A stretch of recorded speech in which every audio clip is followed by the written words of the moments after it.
아가야, 미안하다. 어미가 미안하다. 너는 제발 살아다오. 1416년 1월 13일 한양 도성 차가운 바람이 휘몰아치는 형장. 두 남자가 교수형에 처해지는 순간입니다. 그들의 이름은 민무휼, 민무회, 조선 제3대 왕 태종의 처남들이었습니다. 형님, 우리가 무슨 죄를 지었습니까? 동생 민무회가 떨리는 목소리로 외쳤습니다. 하지만 형리는 차가운 목소리로 죄목을 낭독했습니다. 너희들은 13년 전 한겨울밤에 왕자와 그 어미를 죽이려 했다. 왕의 혈육을 해하려 한 죄, 그 죄가 어찌 가볍겠는가? 구경꾼들이 웅성거렸습니다. 왕의 처남을 처형한다? 그것도 영모가 아니라 13년 전의 일 때문에? 민무휼은 하늘을 바라보았습니다. 눈발이 날리고 있었습니다. 꼭 13년 전 그날 밤처럼. 13년. 그래, 13년 전 그날 밤. 형장 한쪽에서 이 광경을 지켜보는 한 여인이 있었습니다. 아니, 지켜본다기보다는 숨어서 몰래 엿보고 있었습니다. 그녀의 이름은 효빈 김씨. 바로 그 왕자의 어미였습니다. 그녀의 눈에서 눈물이 흘러내렸습니다. 하지만 그것이 기쁨의 눈물인지 슬픔의 눈물인지는 아무도 알 수 없었습니다. 드디어 끝이 나는구나. 형리의 손이 올라갔습니다. 그리고 신호와 함께 두 남자의 몸이 공중에 떠올랐습니다. 발버둥치는 소리, 숨이 막히는 소리가 들렸습니다. 누가 상상이나 했을까요? 불과 몇 년 전까지만 해도 조선 조정의 최고 권력자였던 이들이 한겨울밤의 비밀 하나로 목숨을 잃게 될 줄을. 왕의 총애를 받던 외척 가문이 여종 하나, 아기 하나를 죽이려 했다는 죄목으로 멸문의 화를 당할 줄을. 13년. 참으로 긴 시간이었습니다. 13년 전 그날 밤 도대체 무슨 일이 있었던 걸까요? 왜 태종은 13년이나 지난 일을 끄집어내어 자신의 처남들을 죽인 것일까요? 그날 밤의 진실을 알기 위해서는 시간을 거슬러 올라가야 합니다. 1402년 겨울로 조선이 건국된 지 10년, 태종이 왕위에 오른 지 2년째 되던 해였습니다. 나라는 겨우 안정을 찾아가고 있었습니다. 두 차례의 왕자의 난을 거치며 수많은 피가 흘렀습니다. 정도전, 남은, 이방석, 이방간. 권력을 둘러싼 싸움은 끝이 없었습니다. 그리고 그 모든 싸움에서 승리한 사람, 이방원. 이제 그는 태종이라는 이름으로 조선의 왕이 되어 있었습니다. 하지만 왕이 된 그에게도 고민이 있었습니다. 바로 외척이었습니다. 왕비 민씨의 친정. 여흥 민씨 가문은 고려 때부터 내려온 명문가였습니다. 왕비의 오빠들인 민무구, 민무질, 민무휼, 민무의 형제는 모두 조정의 고위직에 있었습니다. 그들은 태종이 왕위에 오르는데 큰 공을 세웠습니다. 그러나 공신이 권력을 쥐면 어떻게 됩니까? 왕권을 위협하게 됩니다. 태종은 알고 있었습니다. 언젠가는 처가 식구들과 맞서야 한다는 것을. 하지만 아직은 때가 아니었습니다. 명분이 필요했습니다. 그리고 바로 그 1402년 겨울 그 명분이 만들어지고 있었습니다. 한겨울밤 궁궐 문 밖에서 이 처절한 복수의 시작이 궁금하시다면 영상 끝까지 봐주세요. 구독과 좋아요는 큰 힘이 됩니다. 시간을 13년 전으로 되돌립니다. 1400년 조선 건국 8년째 한양 궁궐 안 왕비의 처소에서 한 여인이 조용히 바느질을 하고 있었습니다. 22살쯤 되어 보이는 여인. 이름은 김씨. 왕비 민씨를 섬기는 여종이었습니다. 김씨는 원래 민씨 집안의 종이었습니다. 왕비가 시집 올 때 함께 궁으로 들어온 것이었습니다. 어릴 때부터 왕비를 모셔왔기에 왕비의 성품을 누구보다 잘 알고 있었습니다. 민씨는 강한 여인이었습니다. 제1차 왕자의 난 때 남편 이방원이 정도전 일파를 제거할 때도 그녀가 몰래 병기를 준비했습니다. 제2차 왕자의 난 때 이방간이 반란을 일으켰을 때도 그녀가 직접 갑옷을 꺼내 남편에게 입혔습니다. 가문의 명예를 지켜야 합니다. 그것이 왕비로서 제 책무입니다. 민씨는 늘 그렇게 말했습니다. 그녀에게 가장 중요한 것은 명예였습니다. 왕비로서의 체면이었습니다. 그런 왕비를 섬기는 김씨는 조용한 여인이었습니다. 말수가 적고 성실하게 일했습니다. 미모가 뛰어났지만 그것을 자랑하지 않았습니다. 그러던 어느 날 1401년 가을이었습니다. 태종이 우연히 왕비의 처소를 지나다가 김씨를 보게 되었습니다. 마당에서 빨래를 넣는 김씨의 모습이었습니다. 햇살이 그녀의 머리카락을 비추고 있었습니다. 저 아이는 누구냐? 태종이 물었습니다. 왕비 민 씨는 순간 불안감을 느꼈습니다. 남편의 눈빛이 달라진 것을 알아차렸습니다. 아무것도 아닌 여종입니다. 전하. 이름이 김씨라 하옵니다. 태종은 고개를 끄덕이고는 자리를 떠났습니다. 하지만 민 씨는 알았습니다. 남편이 관심을 가졌다는 것을. 그날 밤부터 민 씨는 김 씨를 멀리했습니다. 다른 처소로 보내려고도 했습니다. 하지만 태종은 이미 마음을 정한 후였습니다. 며칠 후 태종은 은밀히 김 씨를 불렀습니다. 두렵지 않으냐? 황공하옵니다. 전하. 왕비가 너를 미워할 것이다. 알고 있사옵니다. 그래도 내 곁에 있겠느냐? 김 씨는 오랫동안 대답하지 못했습니다. 그녀도 알고 있었습니다. 이 선택이 어떤 결과를 가져올지. 하지만 왕의 명을 거역할 수는 없었습니다. 아니, 거역할 수 없다기보다는 그녀도 사람이었습니다. 여종에서 왕의 여인이 될 수 있다는 것. 그것은 어쩌면 평생에 한 번 올까 말까 한 기회였습니다. 전하의 명을 따르겠사옵니다. 그렇게 김 씨는 태종의 승은을 입었습니다. 왕비 민 씨는 분노했습니다. 하지만 그것을 드러낼 수 없었습니다. 왕의 후궁을 드리는 것은 왕의 권리였으니까요. 그러나 민 씨에게는 형제들이 있었습니다. 누님, 참으십시오. 여종 따위가 감히. 둘째 오빠 민무질이 말했습니다. 그 아이가 만약 아들을 낳으면 어찌 되겠습니까? 셋째 오빠 민무휼이 걱정했습니다. 민 씨는 깊은 한숨을 내쉬었습니다. 아들을 낳지 못하게 하면 되지 않겠느냐. 그것이 무슨 방법이 있다. 내가 알아서 하겠다. 민 씨의 눈빛이 차갑게 가라앉았습니다. 그리고 1402년 봄, 김 씨가 임신했다는 소식이 들렸습니다. 민 씨는 그날 밤 잠을 이루지 못했습니다. 아들이면 어쩌나?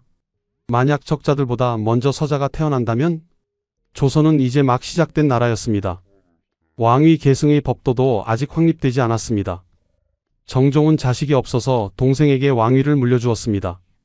만약 태종에게 무슨 일이 생긴다면 서자라도 왕이 될 수 있었습니다. 안 돼. 절대 안 돼. 민 씨는 결심했습니다.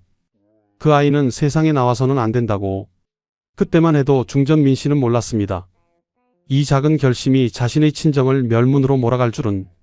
1402년 봄부터 겨울까지 김 씨의 배가 점점 불러왔습니다. 태종은 그녀를 무척 아꼈습니다. 아들이든 딸이든 첫 서자를 낳는 것이었으니까요. 하지만 왕비 민 씨의 눈초리는 날로 차가워졌습니다. 중전마마, 소인이 무슨 잘못을 했사옵니까? 김 씨가 어느 날 용기를 내어 물었습니다. 민 씨는 차갑게 대꾸했습니다. 잘못? 내가 태어난 것 자체가 잘못이다. 여종 주제에 감히 왕의 씨를 가졌으니 하오나 전하께서. 입 다물어. 민 씨의 목소리가 높아졌습니다. 네가 무슨 수를 썼는지 내가 모를 줄 아느냐. 남편의 눈을 흐렸구나. 아니옵니다. 중전마마. 나가거라. 당장 내 눈앞에서 사라져라. 김 씨는 울면서 물러났습니다. 그날부터 민 씨는 김 씨를 더욱 냉대했습니다. 음식도 제대로 주지 않았습니다. 궁궐 구석진 곳에 가두다시피 했습니다. 하지만 태종이 알까 두려워 드러내놓고 괴롭히지는 못했습니다. 그러던 중 1402년 11월이 되었습니다. 조선에는 큰 위기가 닥쳐 있었습니다. 바로 조사이의 난이었습니다.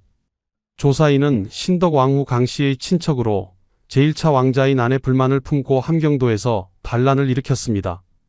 태종은 직접 군사를 이끌고 나가야 했습니다. 전하, 궁궐을 비우시는 동안 소첩은 어찌해야 하옵니까? 출산이 임박한 김 씨가 불안한 목소리로 물었습니다. 태종은 그녀의 손을 잡았습니다. 걱정 말라. 내가 돌아올 때까지 무사히 아이를 낳아라. 하오나 중전마마께서. 중전이 감히 내게 해코지하지는 못할 것이다. 너는 내 아이를 품고 있지 않느냐. 태종은 확신에 차 있었습니다. 아무리 왕비라도 왕의 씨를 해치지는 못하리라고. 하지만 그것은 태종의 착각이었습니다. 태종이 한양을 떠난 바로 그날 밤, 민 씨는 형제들을 불렀습니다. 첫째와 둘째 오빠 민무구, 민무질은 조정에서 막강한 권력을 휘두르고 있었습니다. 셋째 민무휼, 막내 민무회도 함께 있었습니다. 오라버니들, 저를 도와주십시오. 무슨 일이시오, 누님? 김씨가 곧 아이를 낳을 것입니다.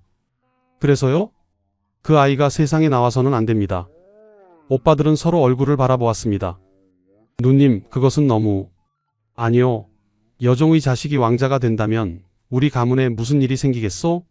세자는 아직 정해지지 않았소. 만약 그 아이가 아들이라면? 민무질이 조용히 말했습니다. 뜻은 알겠으나 전하께서 아신다면 전하께서 아시기 전에 처리하면 되지 않겠소? 그것이 무슨 아이를 낳지 못하게 하는 겁니다.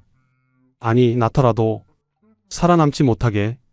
방 안에 침묵이 흘렀습니다. 막내 민무회가 조심스럽게 입을 열었습니다. 누님, 그것은 너무 위험한 일이옵니다. 만약 일이 탄로나면 탄로나지 않게 하면 되지 않소. 오라버니들, 제발 저를 도와주십시오. 저는 이대로 있을 수 없습니다. 민 씨의 목소리가 떨렸습니다. 질투였습니다. 그리고 두려움이었습니다. 결국 형제들은 누이의 부탁을 들어주기로 했습니다. 가문을 위해서라고 스스로를 합리화하면서 11월이 지나고 12월이 되었습니다. 태종은 아직 조사이의 난을 진압하느라 한양에 없었습니다. 그리고 1402년 12월 13일 김 씨에게 산기가 시작되었습니다. 그날은 한겨울 중에서도 가장 추운 날이었습니다. 눈이 내리고 바람이 몰아쳤습니다. 민 씨는 계집종 삼덕을 불렀습니다. 김 씨를 밖으로 끌어내라. 마마, 하오나 지금은 아이를 낳으려. 시끄럽다. 내 명을 따르지 못하겠느냐. 삼덕은 떨리는 손으로 김 씨를 끌어냈습니다. 만삭의 몸으로 산기가 시작된 김 씨를 궁궐 문 밖 차가운 땅바닥이었습니다.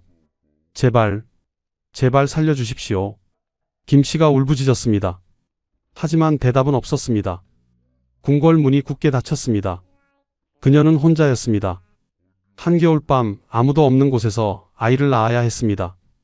1402년 12월 13일 밤 한양 도성 궁궐 문 밖 김 씨는 차가운 땅바닥에 쓰러져 있었습니다.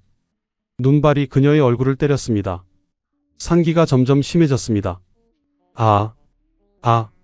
신음소리가 새어나왔습니다.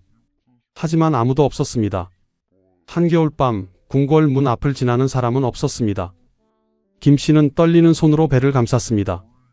아가야, 미안하다. 어미가 미안하다. 이대로 죽는구나. 아이와 함께 죽는구나. 그때였습니다. 누가 여기 있어? 어둠 속에서 목소리가 들렸습니다. 남자의 목소리였습니다. 김 씨는 간신히 고개를 들었습니다. 한 사내가 횃불을 들고 다가오고 있었습니다. 아니, 이게 어인일이오. 아씨, 괜찮으시오?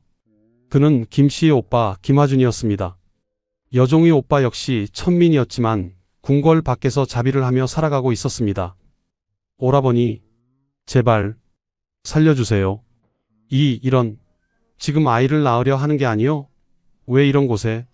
하지만 물어볼 시간이 없었습니다. 김 씨의 상기가 더욱 급해졌습니다. 김하준은 급히 주변을 돌아보았습니다. 추운 겨울이었습니다. 아무것도 없었습니다. 잠깐만 기다리시오. 내가 뭐라도 구해오겠소. 그는 뛰어갔습니다. 근처 민가를 두드렸지만 한밤중에 문을 열어주는 사람은 없었습니다. 결국 그는 자신이 일하던 곳에서 석갈에 몇 개와 거적을 가져왔습니다. 급히 담장에 기대어 간이 천막을 만들었습니다. 여기라도 들어가시오. 김 씨를 천막 안으로 옮겼습니다. 하지만 그뿐이었습니다. 불도 없고 따뜻한 물도 없고 아무것도 없었습니다. 으아. 김 씨의 비명소리가 한겨울밤을 가르고 울려 나왔습니다. 그리고 얼마나 지났을까? 새벽 무렵 드디어 아이의 울음소리가 들렸습니다. 으아앙. 김하준은 눈물을 흘렸습니다. 살아있소. 아이가 살아있소. 김 씨는 떨리는 손으로 아이를 꼭 껴안았습니다. 아들이었습니다. 왕자가 태어난 것입니다. 하지만 기쁨도 잠시, 눈발은 더욱 거세졌습니다. 아이의 울음소리는 점점 작아졌습니다. 김 씨도 기력이 다해갔습니다. 안 돼. 아가야, 죽으면 안 돼. 그때 다시 궁궐 문이 열렸습니다. 나온 사람은 왕비 민 씨가 보낸 계집종들이었습니다. 그들은 김하준이 가져다준 이불과 요를 빼앗아 갔습니다. 안 돼. 그것마저 빼앗아 가면 아이가 얼어 죽소. 김하준이 소리쳤지만 소용없었습니다.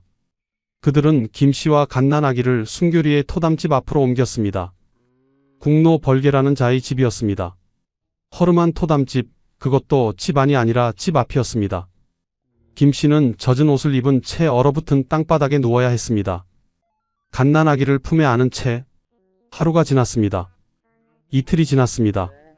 김 씨는 자신의 몸으로 아이를 감쌌습니다. 추위를 막으려고 했습니다. 하지만 그녀 자신도 얼어가고 있었습니다. 아가야, 살아다오. 제발 살아다오. 3일째 되던 날, 한 사내가 이 광경을 목격했습니다. 이름은 한상훈. 하급 관리였지만 마음씨는 착한 사람이었습니다. 이게 무슨 일이오? 그는 급히 자신의 마이를 벗어 김 씨에게 덮어주었습니다. 삼배로 만든 옷이었지만 없는 것보다는 나았습니다. 고맙습니다. 정말 고맙습니다. 김 씨가 울먹이며 말했습니다. 그 마이 덕분에 김 씨와 아이는 7일을 버틸 수 있었습니다. 그리고 7일째 되던 날, 드디어 궁궐 안에서 움직임이 있었습니다. 민 씨의 어머니, 송 씨 부인이 딸의 처소를 찾아왔습니다. 얘야, 네가 무슨 짓을 한 것이냐? 어머니, 아무리 질투가 나도 아무리 미워도 갓난아기를 죽이려 하다니 그것은 하늘이 용서하지 않을 일이다. 송 씨는 그동안 모르고 있다가 며칠 전에야 이 일을 알게 되었습니다. 뒤늦게나마 양심의 가책을 느낀 것입니다. 당장 그 여인과 아이를 데려오너라. 어머니, 이미 늦었을 것입니다. 일주일이나 그래도 확인은 해야 하지 않겠느냐. 결국 송 씨의 명으로 사람들이 김 씨를 찾아갔습니다. 그리고 놀랍게도 김 씨는 살아 있었습니다. 아이도 살아 있었습니다. 기적이다. 기적이야. 사람들이 웅성거렸습니다. 송 씨는 급히 소에 김 씨를 실어 민 씨 집안의 본가로 보냈습니다. 거기서 조리를 시켰습니다. 목숨은 건졌습니다. 하지만 김 씨의 몸은 엉망이 되어 있었습니다. 동상으로 발가락 2개를 잃었습니다. 건강도 크게 상했습니다. 그리고 무엇보다 마음에 깊은 상처를 입었습니다. 왕자님, 김 씨는 아들을 내려다보았습니다. 작고 연약한 아기, 하마터면 죽을 뻔했던 아이. 내가 살아있구나. 우리가 살아있구나. 그날부터 김 씨는 한 가지 결심을 했습니다. 이 일을 절대 왕에게 말하지 않겠다고. 1403년 초 태종이 조사이의 난을 진압하고 한양으로 돌아왔습니다. 김 씨는 어디 있느냐? 아이는 무사히 나았느냐? 태종은 곧장 김 씨를 찾았습니다. 신하들이 대답했습니다. 왕자를 무사히 낳으셨사옵니다. 왕자? 아들이냐? 태종은 기뻐했습니다. 첫 서자가 아들이었으니까요. 그는 곧장 김 씨가 있는 곳으로 달려갔습니다. 민 씨 집안의 본가였습니다. 김 씨 고생했구나. 아들을 낳았다며? 김 씨는 조용히 고개를 숙였습니다. 황공하옵니다, 전하. 왜 궁궐이 아닌 이곳에서 산욕을 치르고 있느냐? 그것이 급히 상기가 와서 중전마마께서 배려해 주셨사옵니다. 김 씨는 거짓말을 했습니다. 태종은 고개를 끄덕였습니다. 그렇구나.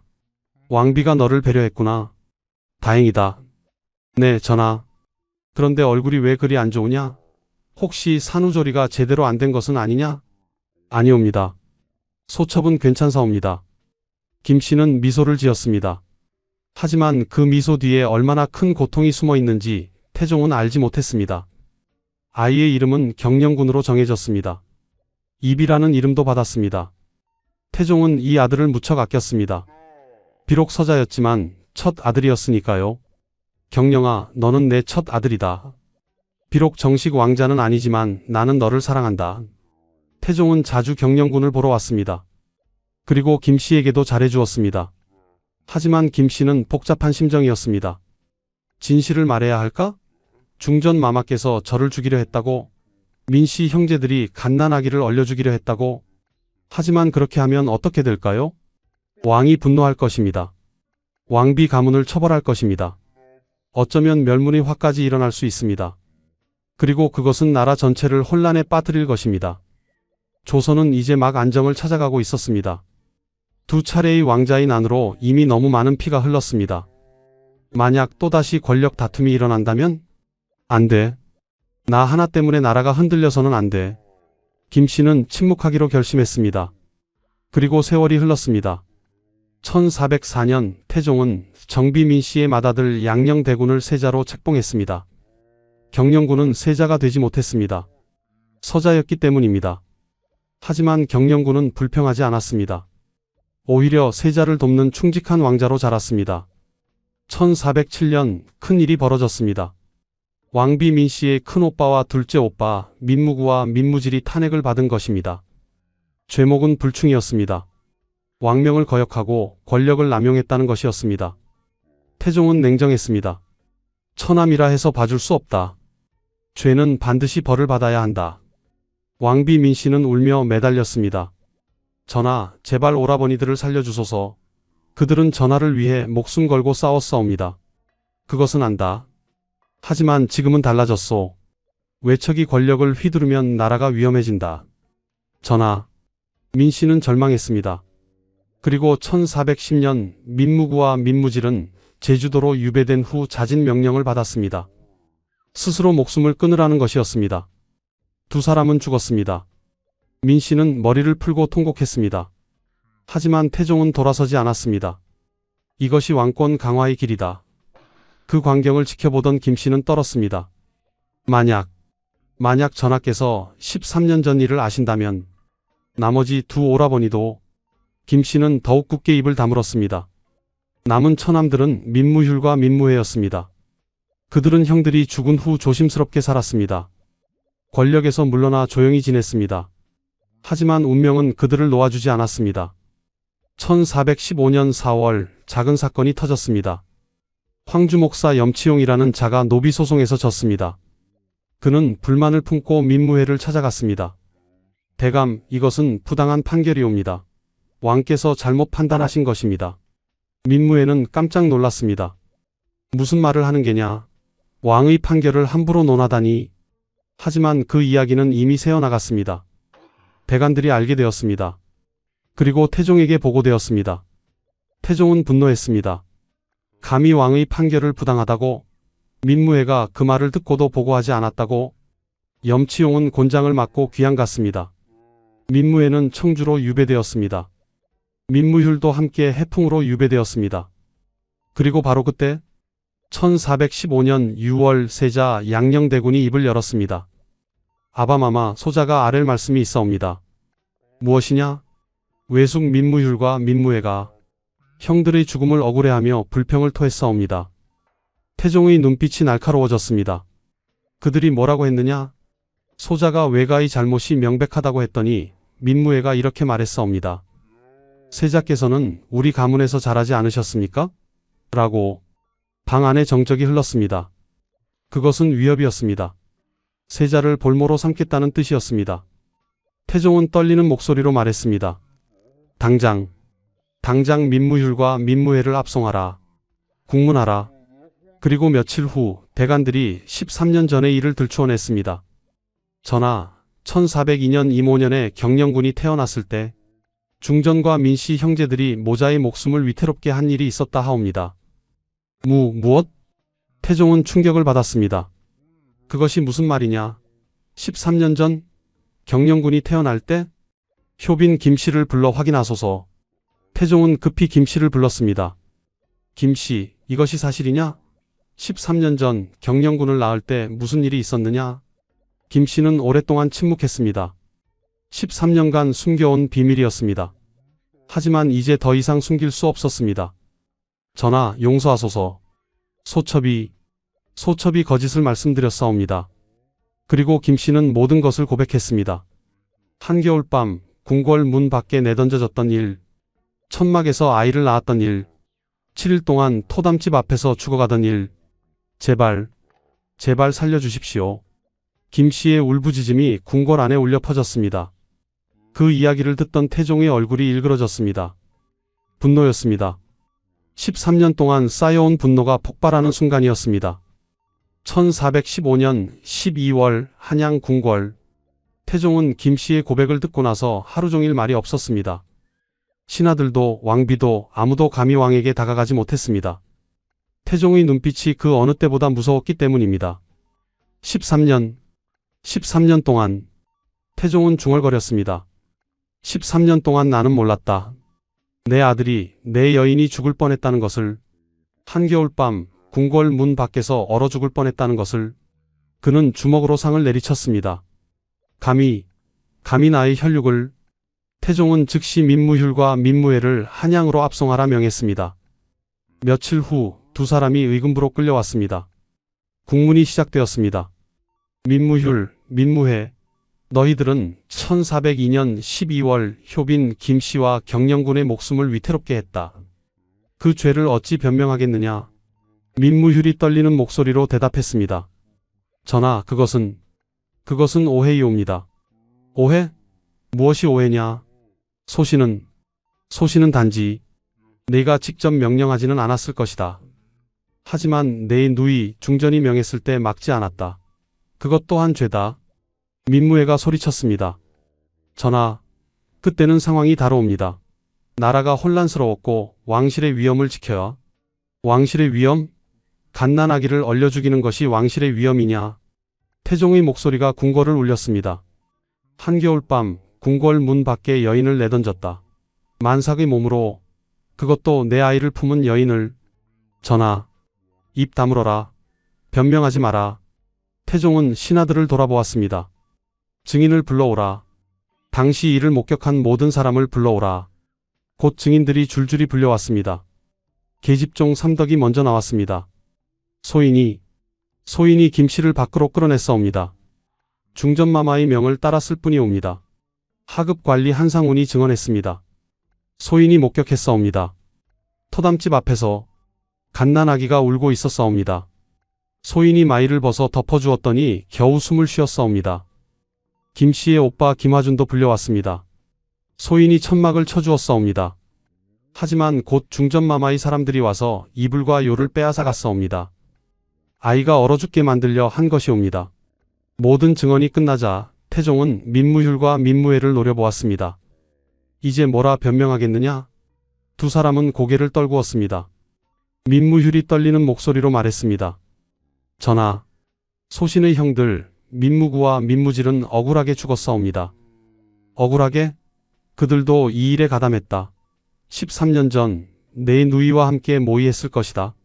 하오나 너희들은 모두 같은 죄를 지었다. 왕의 혈육을 해하려 했다. 그 죄 결코 용서받을 수 없다. 태종은 자리에서 일어났습니다. 민무휴과 민무회를 귀양지로 돌려보내라. 그곳에서 스스로 목숨을 끊게 하라. 전하, 두 사람이 외쳤습니다. 하지만 태종은 뒤돌아보지 않았습니다. 그 순간 왕비 민씨가 편전으로 달려왔습니다. 전하, 제발. 민씨는 태종의 발 앞에 엎드렸습니다. 아우들을 살려주소서. 그들은 제 명을 따랐을 뿐이옵니다. 죄를 묻으시려거든 소첩을 벌하소서. 태종은 차갑게 내려다보았습니다. 경은 이미 벌을 받고 있소. 전하, 경의 친정이 멸문되는 것을 보는 것, 그것이 경에게 내리는 벌이오. 민씨는 울부짖었습니다. 전하, 소첩이 잘못했사옵니다. 소첩이 질투가 눈을 멀게 했사옵니다. 13년 전 경은 나에게 거짓을 말했소. 김씨가 편안히 아이를 낳았다고, 배려해 주었다고. 모두 거짓이었소. 전하, 제발. 나는 경을 용서할 수 없소. 하지만 패비는 하지 않겠소. 경은 나의 아들들의 어미이기 때문이오. 태종은 민씨를 뿌리치고 나갔습니다. 민씨는 그 자리에 주저앉아 통곡했습니다. 며칠 후 1416년 1월 13일 민무휴과 민무회에게 자진 명령이 내려졌습니다. 두 사람은 각각 해풍과 청주의 유배지에서 스스로 목숨을 끊었습니다. 교수형이었습니다. 스스로 목을 메어 죽는 것. 민무휴는 마지막 순간 하늘을 바라보았습니다. 형님들, 이제 따라가옵니다. 민무회는 울면서 말했습니다. 누님, 죄송합니다. 저희가 누님을 지켜드리지 못했습니다. 그렇게 왕비민 씨의 친정 남자 형제 넷은 모두 죽었습니다. 명문가 여흥민 씨 가문은 하루아침에 몰락했습니다. 궁궐에서는 아무도 민 씨의 이름을 입에 올리지 못했습니다. 왕의 외척이었던 그들은 이제 역사에서 지워진 존재가 되었습니다. 그날 밤 효빈 김 씨는 홀로 방에 앉아 있었습니다. 끝났구나. 드디어 13년간의 침묵이 끝났습니다. 복수가 이루어졌습니다. 하지만 김 씨의 마음은 편하지 않았습니다. 내가 한 것이 옳은 일이었을까? 그녀는 창밖을 바라보았습니다. 눈이 내리고 있었습니다. 13년 전 그날 밤처럼 1416년 1월 14일 민무율과 민무애가 죽은 다음 날 왕비 민 씨는 자신의 처소에서 나오지 않았습니다. 머리를 풀어 헤치고 음식도 먹지 않은 채 하루 종일 울고 있었습니다. 오라버니들, 상궁이 조심스럽게 다가왔습니다. 중전마마 진지를 드셔야 하옵니다. 물러가라. 모두 물러가라. 민 씨는 아무도 만나고 싶지 않았습니다. 태종도 그녀를 찾아오지 않았습니다. 아니, 찾아올 수 없었습니다. 지금 두 사람 사이에는 너무나 깊은 골이 생겼습니다. 며칠 후 세자 양녕대군이 어머니를 찾아왔습니다. 어마마마, 세자. 민 씨는 아들을 보자 눈물을 흘렸습니다. 어마마마, 소자가 잘못했습니다. 양녕대군은 무릎을 꿇었습니다. 소자가 외숙부들의 말을 아바마마께 고하지 않았더라면 이런 일은 일어나지 않았을 것입니다. 아니다, 세자. 내 잘못이 아니다. 민 씨는 아들의 손을 잡았습니다. 이것은 모두 이 어미의 죄다. 13년 전 내가 질투에 눈이 멀어 저지른 일의 대가다. 어마마마, 세자, 너는 절대로 이 어미처럼 살지 마라. 권력에 집착하지 마라. 질투에 눈 멀지 마라. 민 씨는 아들을 꼭 껴안았습니다. 약속하거라. 내가 왕이 되거든 너는 현명한 왕이 되어다오. 하지만 양녕대군은 결국 세자의 자리에서 폐위되었습니다. 그리고 동생 충녕대군 훗날의 세종이 왕위에 올랐습니다. 그것 또한 민 씨에게는 큰 충격이었습니다. 한편 조정에서는 민 씨 가문에 대한 논의가 계속되었습니다. 민 씨 가문의 재산을 몰수해야 하옵니다. 그들의 자손들도 벌을 주어야 하옵니다. 신하들의 목소리가 높았습니다. 하지만 태종은 손을 들어 제지했습니다. 충분하다. 내 형제는 이미 죽었다. 그들의 처자식까지 벌할 필요는 없다. 하오나 전하, 경들은 물러가라. 짐의 뜻이 그러하다. 태종은 여전히 인정이 남아 있었습니다. 아무리 분노해도 그들은 한때 자신을 도왔던 사람들이었습니다. 하지만 그 자비는 처자식들에게만 해당되었습니다. 민 씨 가문의 남자들은 더 이상 조정에 발을 들이지 못했습니다. 세월이 흘러 1418년 태종은 왕위를 셋째 아들 충녕대군에게 물려주었습니다. 세종대왕의 즉위였습니다. 상왕이 된 태종은 여전히 막강한 권력을 휘둘렀습니다. 하지만 왕비 민 씨와의 사이는 끝내 회복되지 않았습니다. 1420년 7월 10일 원경왕 후 민 씨가 세상을 떠났습니다. 향년 56세였습니다. 임종 직전 그녀는 세종을 불렀습니다. 세종아, 어마마마 말씀하소서. 너는 좋은 왕이 되어라. 내 아버지처럼 강하되 내 아버지보다 자비로운 왕이 되어라. 어마마마.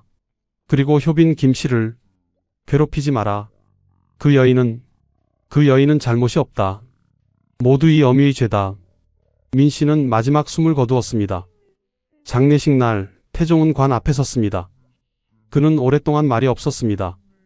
그리고 중얼거렸습니다. 경은 나의 가장 든든한 동반자였소. 내가 왕이 되는데 가장 큰 힘이 되어 주었소. 하지만 경은 또한 나의 가장 큰 고통이었소. 13년 전 그날 밤 경이 저지른 일은 결코 용서할 수 없으모. 태종의 눈에서 눈물이 흘러내렸습니다. 이제 가시오. 편히 쉬시오. 장례가 끝난 후 태종은 효빈 김 씨를 불렀습니다. 김 씨, 전하. 경은 나에게 13년 동안 거짓을 말했소. 김 씨는 고개를 숙였습니다. 황공하옵니다. 하지만 경의 마음은 이해하오. 나라를 위해서였다는 것을. 전하, 앞으로는 편히 지내시오. 경영군과 함께. 나는 이제 늙었소. 태종은 쓸쓸하게 웃었습니다. 권력을 지키기 위해 처가 식구들을 모두 죽였소. 그것이 과연 옳은 일이었는지. 전하께서는 왕이시옵니다. 왕은 나라를 위해 어려운 결정을 내려야 하옵니다. 그렇소. 나는 왕이오. 왕은 외로운 것이오. 1422년 태종이 세상을 떠났습니다. 그의 치세 동안 조선은 크게 발전했습니다. 왕권이 강화되었고 제도가 정비되었습니다. 하지만 그 발전의 뒤에는 수많은 피와 눈물이 있었습니다. 민씨 가문의 멸문, 처남 넷의 죽음, 왕비의 고통, 그리고 한겨울밤 죽음의 문턱에서 아이를 낳아야 했던 한 여인의 눈물. 역사는 이렇게 기록합니다. 태종은 강력한 왕이었다. 왕권을 확립했다. 외척을 제거했다. 하지만 역사책에는 나오지 않는 이야기들이 있습니다. 궁궐 문 밖 얼어붙은 땅에서 들려오던 신음소리, 천막 아래에서 태어난 왕자의 울음소리, 13년간 침묵해야 했던 한 여인의 고통, 그리고 복수가 이루어진 후에도 사라지지 않는 마음속 깊은 상처. 1454년 단종 2년 한양 궁궐 한 구석 조용한 처소에서 한 노파가 숨을 거두고 있었습니다. 효빈 김씨였습니다. 이제 그녀의 나이는 70대 중반이었습니다. 당시로서는 대단히 장수한 것이었습니다. 그녀의 곁에는 아들 경영군이 앉아 있었습니다. 경영군도 이제 52세, 백발이 성성한 노인이 되어 있었습니다. 어마마마, 경영아. 김씨는 아들의 손을 잡았습니다. 너는 좋은 아들이었다. 어마마마, 그런 말씀 마소서. 왕이 되지는 못했지만 너는 5대 임금을 섬기며 충성을 다했다. 그것으로 족하다. 경영군은 눈물을 흘렸습니다. 어마마마, 소자가 태어나는 날 밤, 그 일을. 김씨는 고개를 저었습니다. 그 이야기는 하지 마라. 이제는 모두 지나간 일이다. 하오나, 경영아, 나는 후회하지 않는다. 김씨는 천장을 바라보았습니다. 52년 전 그날 밤, 한겨울밤 나는 죽을 뻔했다. 너도 죽을 뻔했다. 어마마마. 하지만 우리는 살았다. 살아남았다. 그것만으로도 충분하다. 김씨는 미소를 지었습니다. 나를 죽이려 했던 사람들, 그들은 모두 먼저 세상을 떠났다. 민무구, 민무질, 민무휼, 민무회, 왕비 민씨마저도. 나는 그들보다 오래 살았다. 내 아들을 키웠다. 손주들도 보았다. 이것이 진정한 승리다. 경영군은 어머니를 꼭 껴안았습니다. 어마마마, 사랑하옵니다. 나도 너를 사랑한다, 내 아들. 그날 밤 김씨는 조용히 숨을 거두었습니다. 단종은 그녀의 장례에 쌀과 관을 보내 부조했습니다. 비록 후궁이었지만 그녀는 왕실의 어른으로 대접받았습니다. 장례식 날 많은 사람들이 조문을 왔습니다.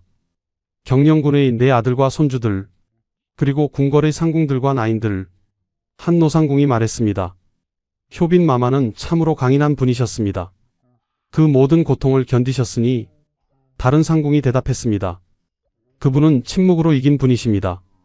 13년간 진실을 숨기고 나라의 평화를 지키셨습니다.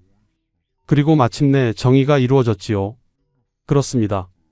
역사는 결국 진실을 드러내는 법입니다. 장례가 끝난 후 경영군은 충주로 내려갔습니다.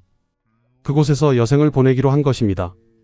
그는 어머니의 무덤 옆에 작은 사당을 지었습니다. 명덕사라 이름 지었습니다. 그리고 매일 아침 그곳에서 어머니를 위해 기도했습니다. 어마마마, 편히 쉬소서. 소자가 항상 기억하겠나이다. 세월이 더 흘러 1458년 경영군도 세상을 떠났습니다. 향년 57세였습니다. 그는 어머니 곁에 묻혔습니다. 충청북도 충주 황금산 기슭이었습니다. 오늘날 그곳에는 경영군의 후손들이 세운 사당이 있습니다. 명덕사입니다. 전주 이씨 경영군파의 사람들이 매년 찾아와 제사를 지냅니다. 그리고 그들은 이야기합니다. 우리 할아버지는 한겨울밤 천막 아래에서 태어나셨다. 할머니께서는 죽음의 문턱에서 할아버지를 낳으셨다. 그것은 기적이었다. 이 이야기가 우리에게 주는 교훈은 무엇일까요? 첫째, 권력은 영원하지 않습니다. 민씨 형제들은 조선 최고의 권력자였습니다. 하지만 하루아침에 몰락했습니다. 권력에 집착하다가 모든 것을 잃었습니다. 둘째, 질투는 스스로를 파괴합니다. 왕비 민씨는 질투 때문에 끔찍한 일을 저질렀습니다. 그리고 그 대가로 친정을 잃었습니다. 남편의 사랑도 잃었습니다. 평생 후회 속에서 살다 갔습니다. 셋째, 진실은 언젠가 드러납니다. 13년간 숨겨졌던 진실도 결국 세상에 드러났습니다. 거짓은 오래가지 못합니다. 진실은 반드시 밝혀집니다. 넷째, 생존 자체가 승리입니다. 김씨는 모든 것을 잃을 뻔했습니다. 하지만 살아남았습니다. 아들을 키웠습니다. 그리고 자신을 괴롭혔던 모든 사람들보다 오래 살았습니다. 마지막으로 침묵도 때로는 용기입니다. 김 씨는 13년간 침묵했습니다. 그것은 나라를 위한 선택이었습니다. 자신의 복수보다 조선의 평화가 더 중요하다고 판단했습니다. 물론 그녀의 선택이 완전히 옳았다고 말할 수는 없습니다. 만약 처음부터 진실을 말했다면 어땠을까요? 민 씨 형제들의 처음 2명은 살 수 있었을까요? 하지만 역사의 가정은 없습니다. 중요한 것은 김 씨가 자신의 방식으로 살아남았다는 것입니다. 그리고 결국 정의가 이루어졌다는 것입니다. 오늘날 우리가 이 이야기를 기억하는 이유는 무엇일까요? 그것은 이 이야기가 단순한 복수극이 아니기 때문입니다. 이것은 한 여인의 생존기입니다. 죽음을 이기고 고통을 견디고 침묵으로 버텨낸 이야기입니다. 이것은 권력의 무상함에 대한 이야기입니다. 아무리 높은 자리에 있어도 불의를 저지르면 결국 대가를 치르게 된다는 교훈입니다. 그리고 이것은 정의에 대한 이야기입니다. 늦더라도 반드시 이루어진다는 희망의 메시지입니다. 1402년 12월 13일 한겨울밤. 그날 밤 죽을 뻔했던 여인과 아기. 하지만 그들은 살아남았습니다. 그리고 52년 후 그 여인은 평화롭게 눈을 감았습니다. 지금까지 한겨울밤 죽음을 이긴 여인의 이야기였습니다. 이 이야기가 여러분께 작은 깨달음이 되길 바랍니다. 구독과 좋아요 부탁드립니다. 다음의 역사 이야기도 기대해 주세요. 감사합니다. 전하 저는 노비입니다. 어찌 감히. 신분이 무엇이 중요한가? 나는 그대의 마음을 보았소. 1418년 13세 노비 소녀가 궁궐에 들어갔습니다. 21년 후 그녀는 조선 내명부 최고 자리인 정일품 신빈이 되었습니다. 하지만 그 화려함의 끝은 산속 작은 절이었습니다. 왜일까요? 세종대왕은 왜 노비를 정일품까지 올렸을까요? 그리고 그녀는 왜 모든 것을 버렸을까요? 1464년 가을 경기도 어느 산자락에 자리한 작은 절. 단풍잎이 바람에 흩날리는 조용한 오후였습니다. 하늘은 높고 푸르렀고 산은 온통 붉은 단풍으로 물들어 있었습니다. 절 마당에는 국화가 피어 있었고 어디선가 새소리가 들려왔습니다.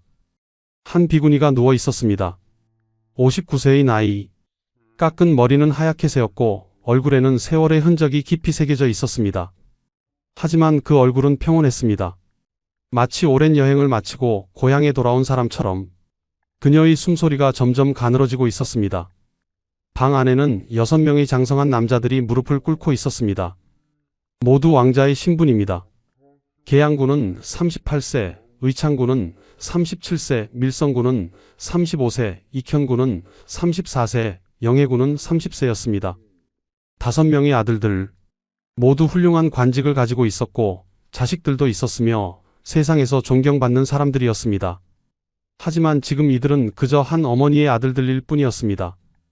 그들의 얼굴에는 눈물이 흐르고 있었습니다. 어머니를 잃는다는 것, 그것은 신분이 높든 낮든 똑같이 가슴 아픈 일이었습니다. 어머니, 의창군이 떨리는 목소리로 말했습니다. 그는 차남이었습니다. 어머니가 22세에 낳은 둘째 아들, 37년을 함께 살았지만 지금 이 순간 그는 모든 기억이 주마등처럼 스쳐 지나가는 것을 느꼈습니다. 이제라도 머리를 기르십시오.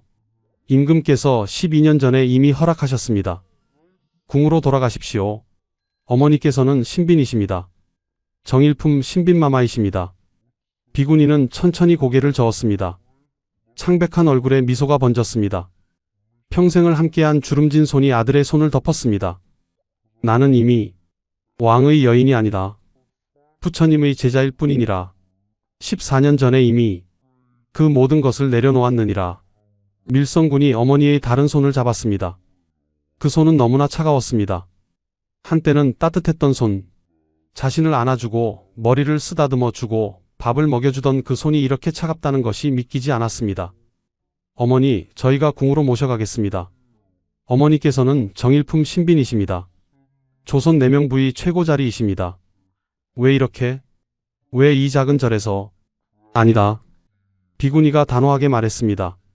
목소리는 약했지만 의지는 확고했습니다. 내가 신빈이었던 것은 전생의 일이니라. 화려했던 궁궐도 높았던 지위도 모두 꿈과 같았느니라. 이제 나는 그저 한 명의 비구니일 뿐이다. 부처님 곁으로 가는 한 명의 늙은 여인일 뿐이니라. 계양군이 눈물을 닦으며 말했습니다. 어머니, 우리는 모두 어머니 덕분에 살았습니다. 정난 때도 그 후에도 어머니께서 젊었을 때 수양대군마마를 돌본 인연으로 우리가 살아남았습니다. 혜빈마마의 아들들은 모두 돌아가셨는데 비구니의 눈에서 눈물 한 방울이 흘러내렸습니다. 양씨, 가엾은이여. 그래, 나는 운이 좋았구나. 너희들이 모두 살아남았으니 영해군이 흐느꼈습니다. 막내였던 그는 어머니의 사랑을 가장 많이 받았습니다.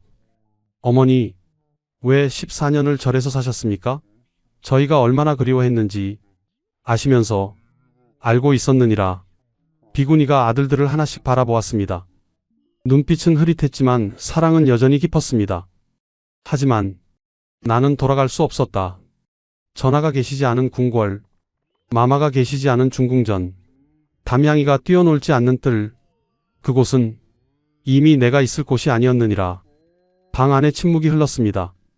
아들들은 더 이상 말을 잇지 못했습니다. 어머니의 마음을 이제야 알 것 같았습니다. 누가 상상이나 했을까요? 이 조용히 눈을 감아가는 비구니가 바로 조선 최고의 신데렐라였다는 것을. 내자시의 여종에서 정일품 신빈까지, 노비에서 조선 내명부의 최고 자리까지 올랐던 유일무이한 여인이었다는 것을. 그녀는 세종대왕의 후궁이었습니다. 12년간 왕의 사랑을 받으며 6명의 왕자를 낳았습니다. 1427년부터 1439년까지 그녀는 조선 왕실에서 가장 많은 왕자를 낳은 후궁 중 한 명이었습니다. 세종의 18명 아들 중 6명이 그녀의 아들이었습니다. 당시 조선에서 정일품은 오직 3종류밖에 없었습니다. 정일품 문관인 영의정, 정일품 무관인 도총관, 그리고 정일품 내명부인 빈.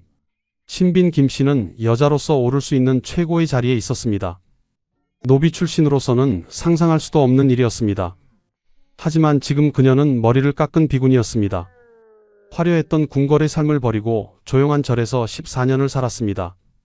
세종이 승하한 1450년부터 지금까지 그녀는 단 한 번도 궁궐로 돌아가지 않았습니다. 왜일까요? 무엇이 이 여인을 비구니로 만들었을까요? 정일품의 영화를 버리고 산속절을 택한 이유는 무엇일까요? 1446년 3월 소원왕후가 세상을 떠났습니다. 그녀를 가장 아끼고 신뢰했던 왕비였습니다. 13세의 궁녀로 뽑아준 은인이었습니다. 자신의 막내 아들까지 맡긴 유일한 왕비였습니다. 그 왕비가 51세의 나이로 세상을 떠났습니다. 4년 후인 1450년 2월 세종대왕이 승하했습니다. 그녀가 평생 섬긴 단 한 명의 남자였습니다. 24년간 함께한 사람이었습니다. 노비 출신인 자신을 정일품까지 올려준 임금이었습니다. 그 임금이 53세로 생을 마감했습니다. 그리고 그해 막내 아들 담양군이 겨우 12세의 나이로 요절했습니다. 1439년에 낳은 막내, 가장 어리고 가장 사랑스러웠던 아들, 그 아이가 병으로 죽었습니다.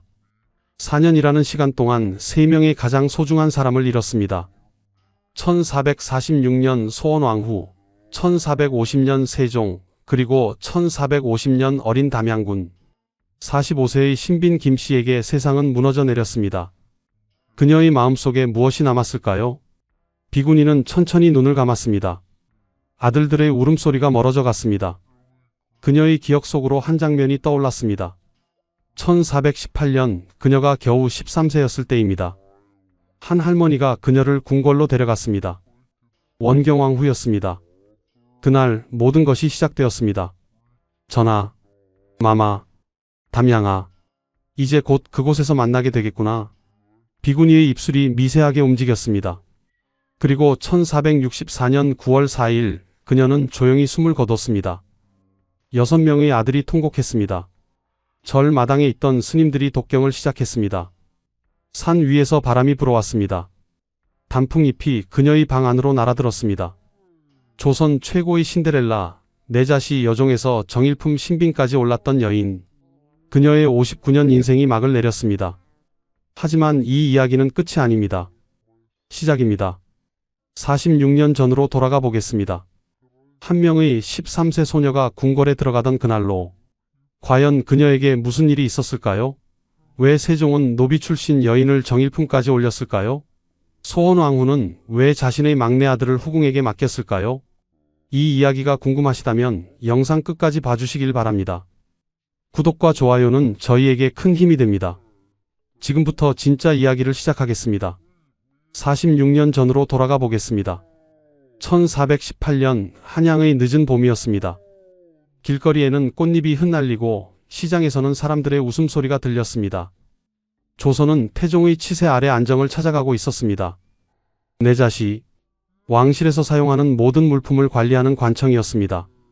쌀, 천, 비단, 기름, 꿀, 약재, 심지어 왕실의 옷과 신발까지 왕실에 필요한 모든 것들이 이곳에 모였습니다.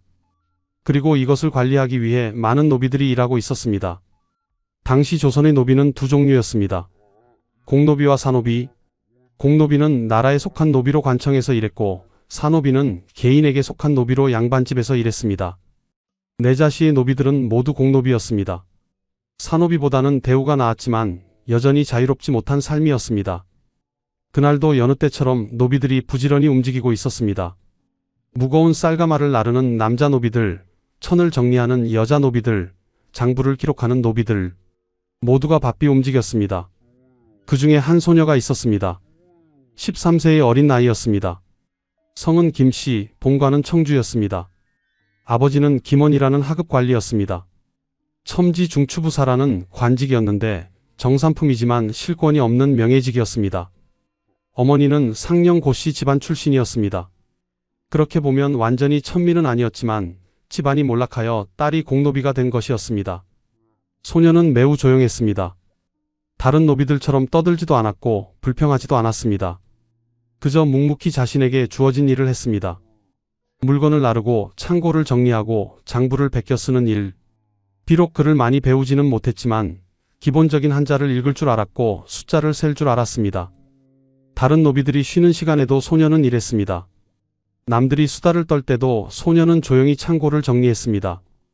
그래서 관리들도 이 소녀를 알아보기 시작했습니다. 저 아이는 참 성실하구나. 말도 없이 일만 하네. 저런 아이가 귀하지. 그날 아침 내자시에 갑자기 소란이 일었습니다. 평소와 다른 분위기였습니다. 관리들이 급히 나와서 노비들에게 소리쳤습니다. 모두 제자리에 서라. 어서. 옷매무새를 단정히 하고 머리를 숙여라. 노비들이 웅성거렸습니다. 무슨 일이야? 누가 오시는 거야? 그때 한 관리가 큰 소리로 외쳤습니다. 대비마마께서 오신다. 노비들의 얼굴이 하얗게 질렸습니다. 대비마마, 원경왕후, 태종의 부인이자 방금 왕세자로 책봉된 충녕대군의 어머니였습니다. 왕실에서 가장 높은 여인 중 한 분이 직접 내자시에 오신다는 것이었습니다. 잠시 후 가마가 도착했습니다. 가마에서 한 여인이 내렸습니다. 원경왕후 민씨. 당시 53세의 나이였지만 여전히 위엄이 있었습니다. 평생을 권력의 중심에서 살아온 여인이었습니다.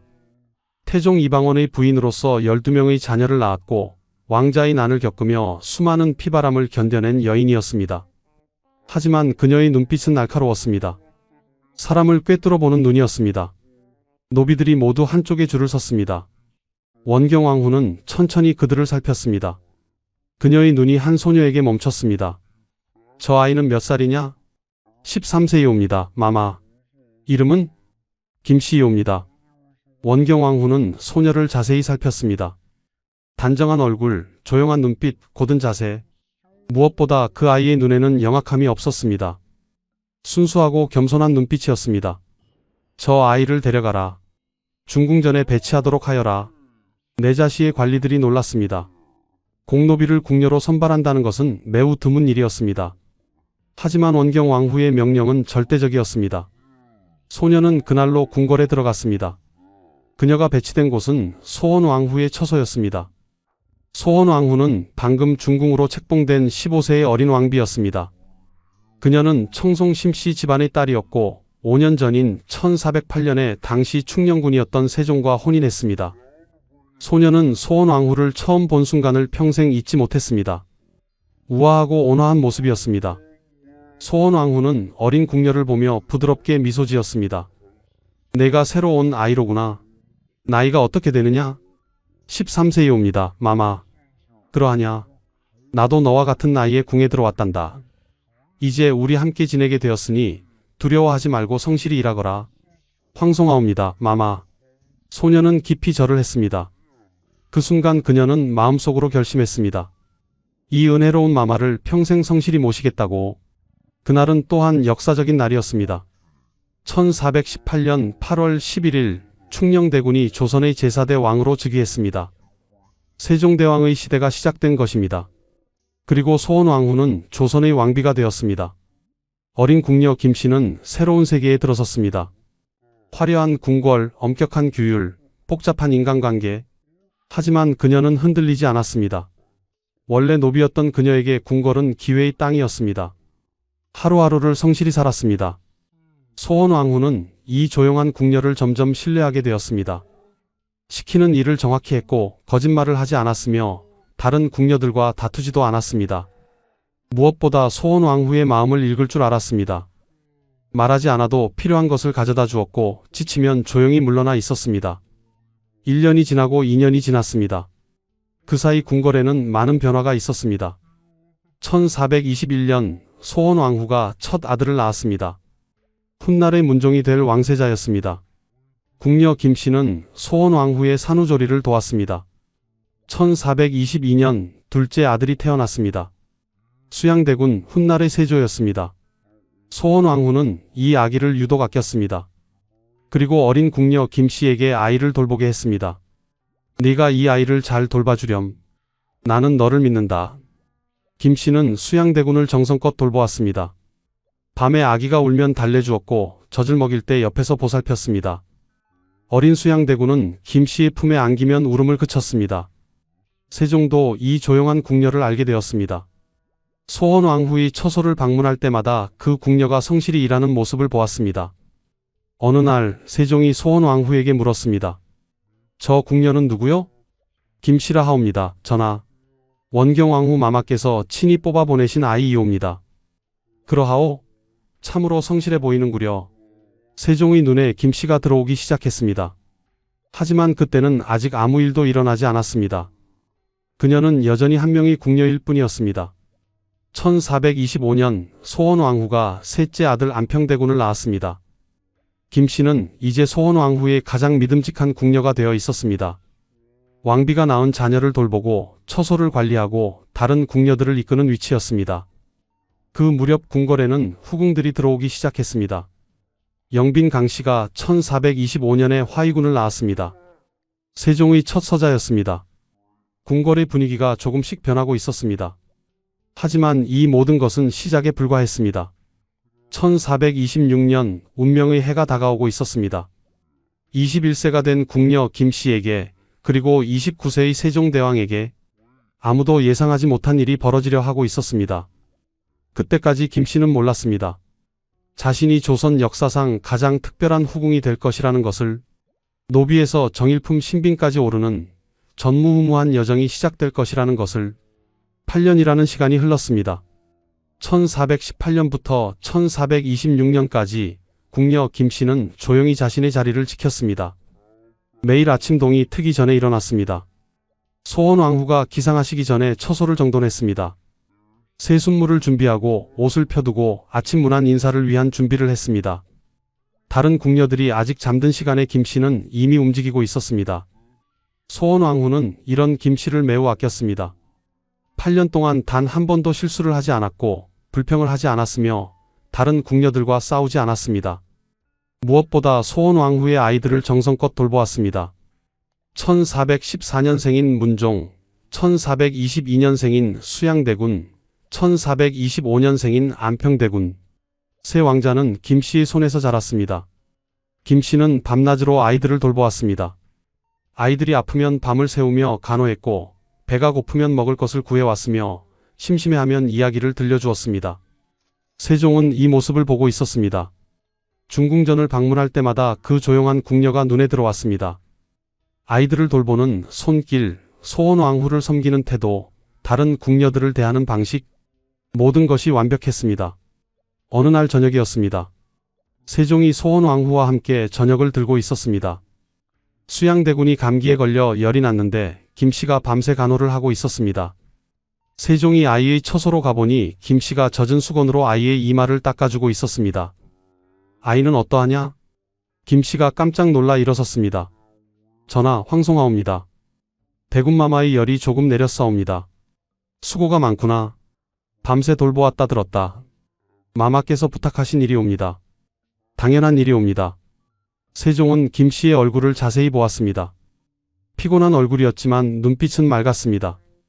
꾸밈이 없는 얼굴이었습니다. 내 이름이 무엇이더냐? 김씨이옵니다. 전하. 나이는 21세이옵니다. 그러하냐? 세종은 천천히 고개를 끄덕이고 물러갔습니다.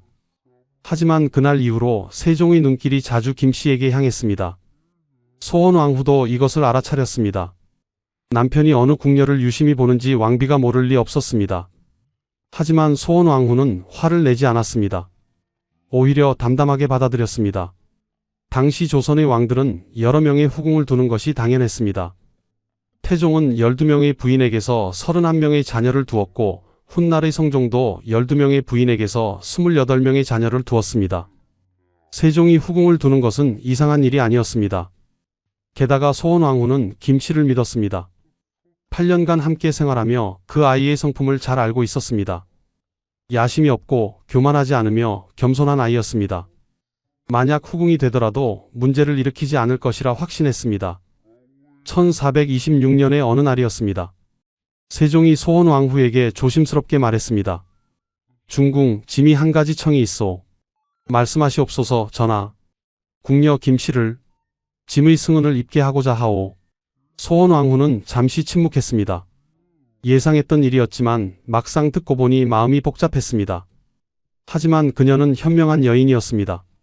전하께서 원하시는 일이라면 신첩이 반대할 이유가 없사옵니다. 김씨는 좋은 아이이옵니다. 중궁의 아량에 감사하오. 소원왕후는 김씨를 불렀습니다. 김씨가 두려운 마음으로 왕비 앞에 무릎을 꿇었습니다. 전하께서 너를 부르신다. 김씨의 얼굴이 하얗게 질렸습니다. 무슨 일인지 알고 있었습니다. 마마, 저는 두려워하지 마라.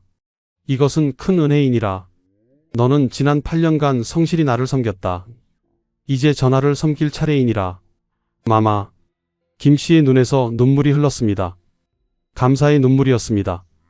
소원왕후는 김씨의 손을 잡았습니다. 나는 너를 믿는다. 교만하지 말고 겸손하게 처신하거라. 그리고 잊지 말거라.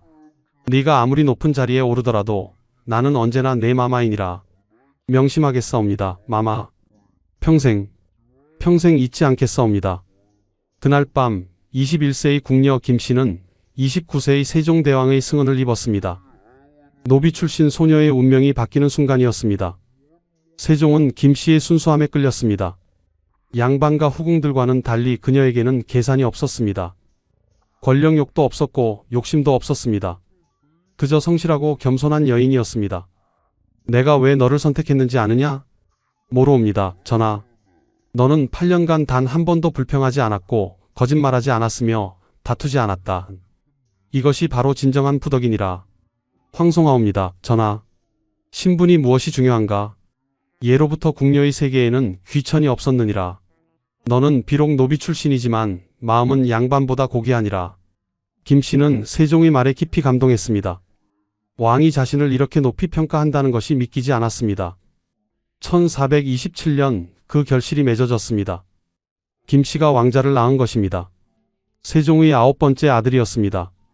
이름은 계양군. 실록에는 이렇게 기록되었습니다. 궁인 김씨가 왕자를 낳다. 아직 후궁의 품계를 받지 못했기에 궁인으로 표기되었습니다. 하지만 이것은 시작에 불과했습니다.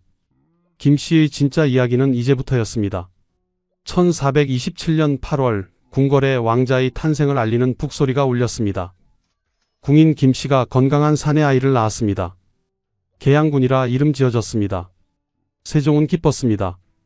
소원왕후 소생으로 이미 5명의 왕자가 있었고 영빈 강씨도 화의군을 낳았지만 김씨의 아들은 특별했습니다. 어머니를 닮아 조용하고 온순한 아기였습니다. 장하도다. 이 아이를 잘 키우도록 하라. 세종은 김씨에게 많은 하사품을 내렸습니다. 비단, 쌀, 각종 약재들, 산후조리를 위한 모든 것을 아낌없이 주었습니다. 소원왕후도 축하했습니다. 직접 산실을 방문하여 아기를 보았습니다. 건강한 아이로구나. 김씨 수고하였다. 마마의 은혜이옵니다. 이 아이도 내 자식들처럼 잘 키워주거라. 무엇이든 필요한 것이 있으면 말하여라. 소원왕후의 이런 태도는 궁궐 사람들을 놀라게 했습니다. 왕비가 후궁의 출산을 축하하는 것은 예의상 당연한 일이지만 이렇게까지 배려하는 것은 흔한 일이 아니었습니다. 김씨는 더욱 조심스러워졌습니다. 소원왕후의 은혜를 잊지 않기 위해 매일 중궁전에 문안을 갔습니다. 다른 후궁들은 자신의 처소에서 지내는 경우가 많았지만 김씨는 달랐습니다. 여전히 소원왕후를 섬겼습니다. 김씨, 내가 후궁이 되었는데도 여전히 나를 이렇게 섬기느냐? 마마, 신첩은 마마의 궁녀였사옵니다. 그것은 변하지 않았사옵니다. 소원왕후는 깊이 감동했습니다. 이 아이는 정말 특별했습니다. 1428년 김씨가 또다시 왕자를 낳았습니다. 의창군이었습니다. 세종은 더욱 기뻐했습니다. 또 아들이로다. 김씨는 과연 복을 타고났구나. 두 아들을 연속으로 낳은 김씨의 위치가 조금씩 달라지기 시작했습니다. 다른 후궁들의 시선이 날카로워졌습니다. 특히 양반가 출신 후궁들은 노비 출신인 김씨를 깔보았습니다. 저 여자가 무엇이라고 전하의 총애를 저렇게 받는가? 노비 주제에 건방지게. 하지만 김씨는 전혀 개의치 않았습니다. 자신을 비난하는 후궁들에게도 언제나 공손하게 대했습니다. 절대 맞서 싸우지 않았습니다. 이것이 바로 소원왕후가 가르친 처세술이었습니다. 김씨, 누군가 너를 비난하거든 절대 맞서 싸우지 마라. 그저 겸손하게 고개 숙이고 지나가거라. 시간이 지나면 모든 것이 드러나느니라. 명심하겠사옵니다, 마마. 1430년 세 번째 왕자가 태어났습니다. 밀성군이었습니다. 이제 궁궐 사람들이 웅성거리기 시작했습니다. 김씨가 3년에 3명의 왕자를 낳았다더라. 전하께서 정말 총애하시는 모양이다. 하지만 아직 품계도 없지 않은가? 맞는 말이었습니다. 김씨는 3명의 왕자를 낳았지만 아직 정식 후궁의 품계를 받지 못했습니다. 궁인이라는 신분이었습니다. 세종은 이것을 고민하고 있었습니다. 김씨에게 품계를 주고 싶었지만 신하들의 반대가 예상되었습니다. 노비 출신을 후궁으로 정식 책봉한다는 것은 전례가 거의 없는 일이었기 때문입니다. 1431년 네 번째 왕자가 태어났습니다. 익형군이었습니다. 4년간 4명의 아들. 이것은 놀라운 일이었습니다. 세종은 더 이상 참을 수 없었습니다. 어느 날 도승지 김돈을 불렀습니다. 김돈, 짐이 한 가지 의논할 일이 있다. 말씀하시옵소서, 전하. 궁인 김씨를 후궁으로 책봉하고자 한다. 소이나 수건의 품계를 주고 싶은데 그대는 어찌 생각하느냐? 김돈은 잠시 고민했습니다. 노비 출신을 후궁으로 책봉하는 것은 분명 논란이 될 일이었습니다. 하지만 세종의 의지가 확고했고 무엇보다 김씨는 4명의 왕자를 낳았습니다. 전하, 신이 감히 여쭙겠사옵니다. 김씨의 행실은 어떠하옵니까? 매우 훌륭하다. 겸손하고 성실하며 중궁을 공경하고 다른 후궁들과도 화목하게 지낸다. 무엇보다 왕자들을 정성껏 키우고 있다. 그렇다면 신은 반대할 이유가 없사옵니다. 예로부터 궁녀의 신분에는 귀천이 없었사옵니다. 김씨가 비록 노비 출신이나 이미 4명의 왕자를 낳았고 행실도 바르니 후궁으로 책봉함이 마땅하옵니다. 세종은 기뻤습니다. 신하의 동의를 얻은 것입니다. 그렇다면 정의품 소위로 책봉하도록 하라. 이렇게 해서 김씨는 드디어 정식 후궁이 되었습니다. 소위 김씨, 노비에서 정의품까지 올라온 것입니다. 하지만 이것은 끝이 아니었습니다. 김씨의 상승은 계속되었습니다. 소위로 책봉된 후에도 김씨의 삶은 변하지 않았습니다. 여전히 겸손했고 여전히 소원왕후를 섬겼으며 여전히 성실했습니다. 1435년 5번째 아들이 태어났습니다. 영해군이었습니다. 이제 세종과 김씨 사이에는 5명의 아들이 있었습니다. 세종의 총애는 더욱 깊어졌습니다. 김씨와 함께 있을 때 세종은 편안함을 느꼈습니다. 그녀는 아무것도 요구하지 않았습니다. 권력을 탐하지도 않았고 자식들을 위해 무리한 부탁을 하지도 않았습니다. 그저 조용히 왕을 섬기고 아이들을 키우고 소원왕후를 공경했습니다. 어느 날 소원왕후가 김씨를 불렀습니다. 김씨, 내가 한 가지 부탁이 있다. 말씀하시옵소서, 마마. 내 막내 아들 영흥대군을 내가 돌봐주었으면 한다. 김씨는 깜짝 놀랐습니다. 영흥대군은 소원왕후의 막내 아들이었습니다. 왕비가 자신의 친아들을 후궁에게 맡긴다는 것은 매우 이례적인 일이었습니다. 마마, 그것은 신첩이 어찌 네가 아이들을 잘 돌본다는 것을 나는 안다. 수양대군도 내 손에서 자랐지 않느냐. 이제 영흥도 내가 돌봐주거라. 황송하옵니다, 마마. 목숨을 다해 돌보겠사옵니다. 이것은 소원왕후의 깊은 신뢰를 보여주는 일이었습니다. 궁궐의 모든 사람들이 놀랐습니다.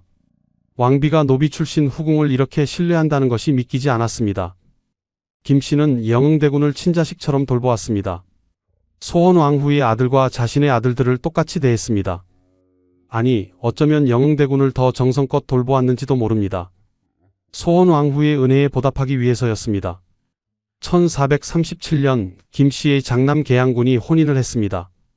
신부는 한왁의 둘째 딸이었습니다.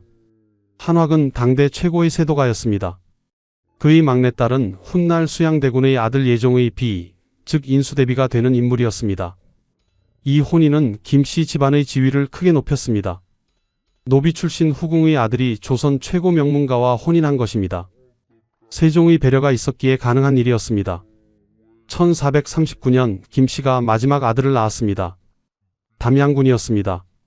6번째 아들이었습니다.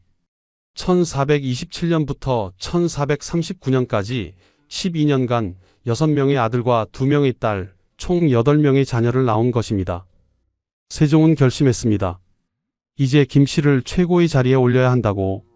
1439년 1월 세종이 다시 도승지 김돈을 불렀습니다.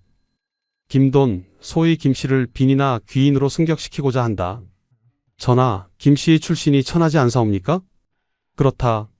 하지만 들어보라. 세종이 천천히 말했습니다.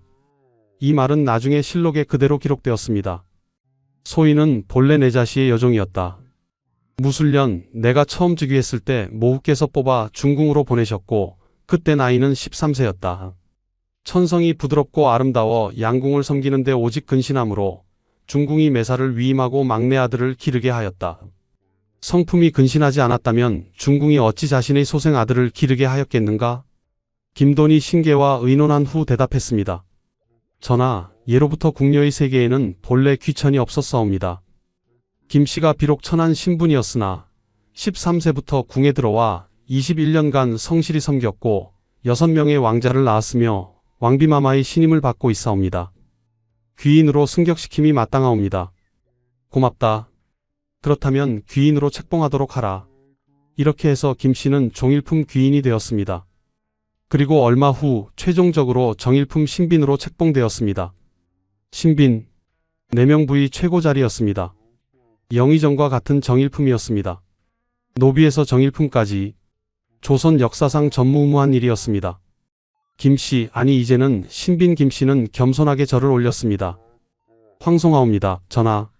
신첩은 과분한 은혜를 입었사옵니다. 과분하지 않다. 너는 21년간 성실히 궁을 섬겼고 6명의 왕자를 낳았으며 무엇보다 중궁과 화목하게 지냈다. 이것이 바로 진정한 부덕이니라. 신빈 김씨의 눈에서 눈물이 흘렀습니다. 13세에 궁에 들어온 지 21년, 34세가 된 그녀는 마침내 조선 4명 부의 정점에 섰습니다. 하지만 그녀는 교만하지 않았습니다. 여전히 소원왕후를 섬겼고 여전히 겸손했으며 여전히 성실했습니다.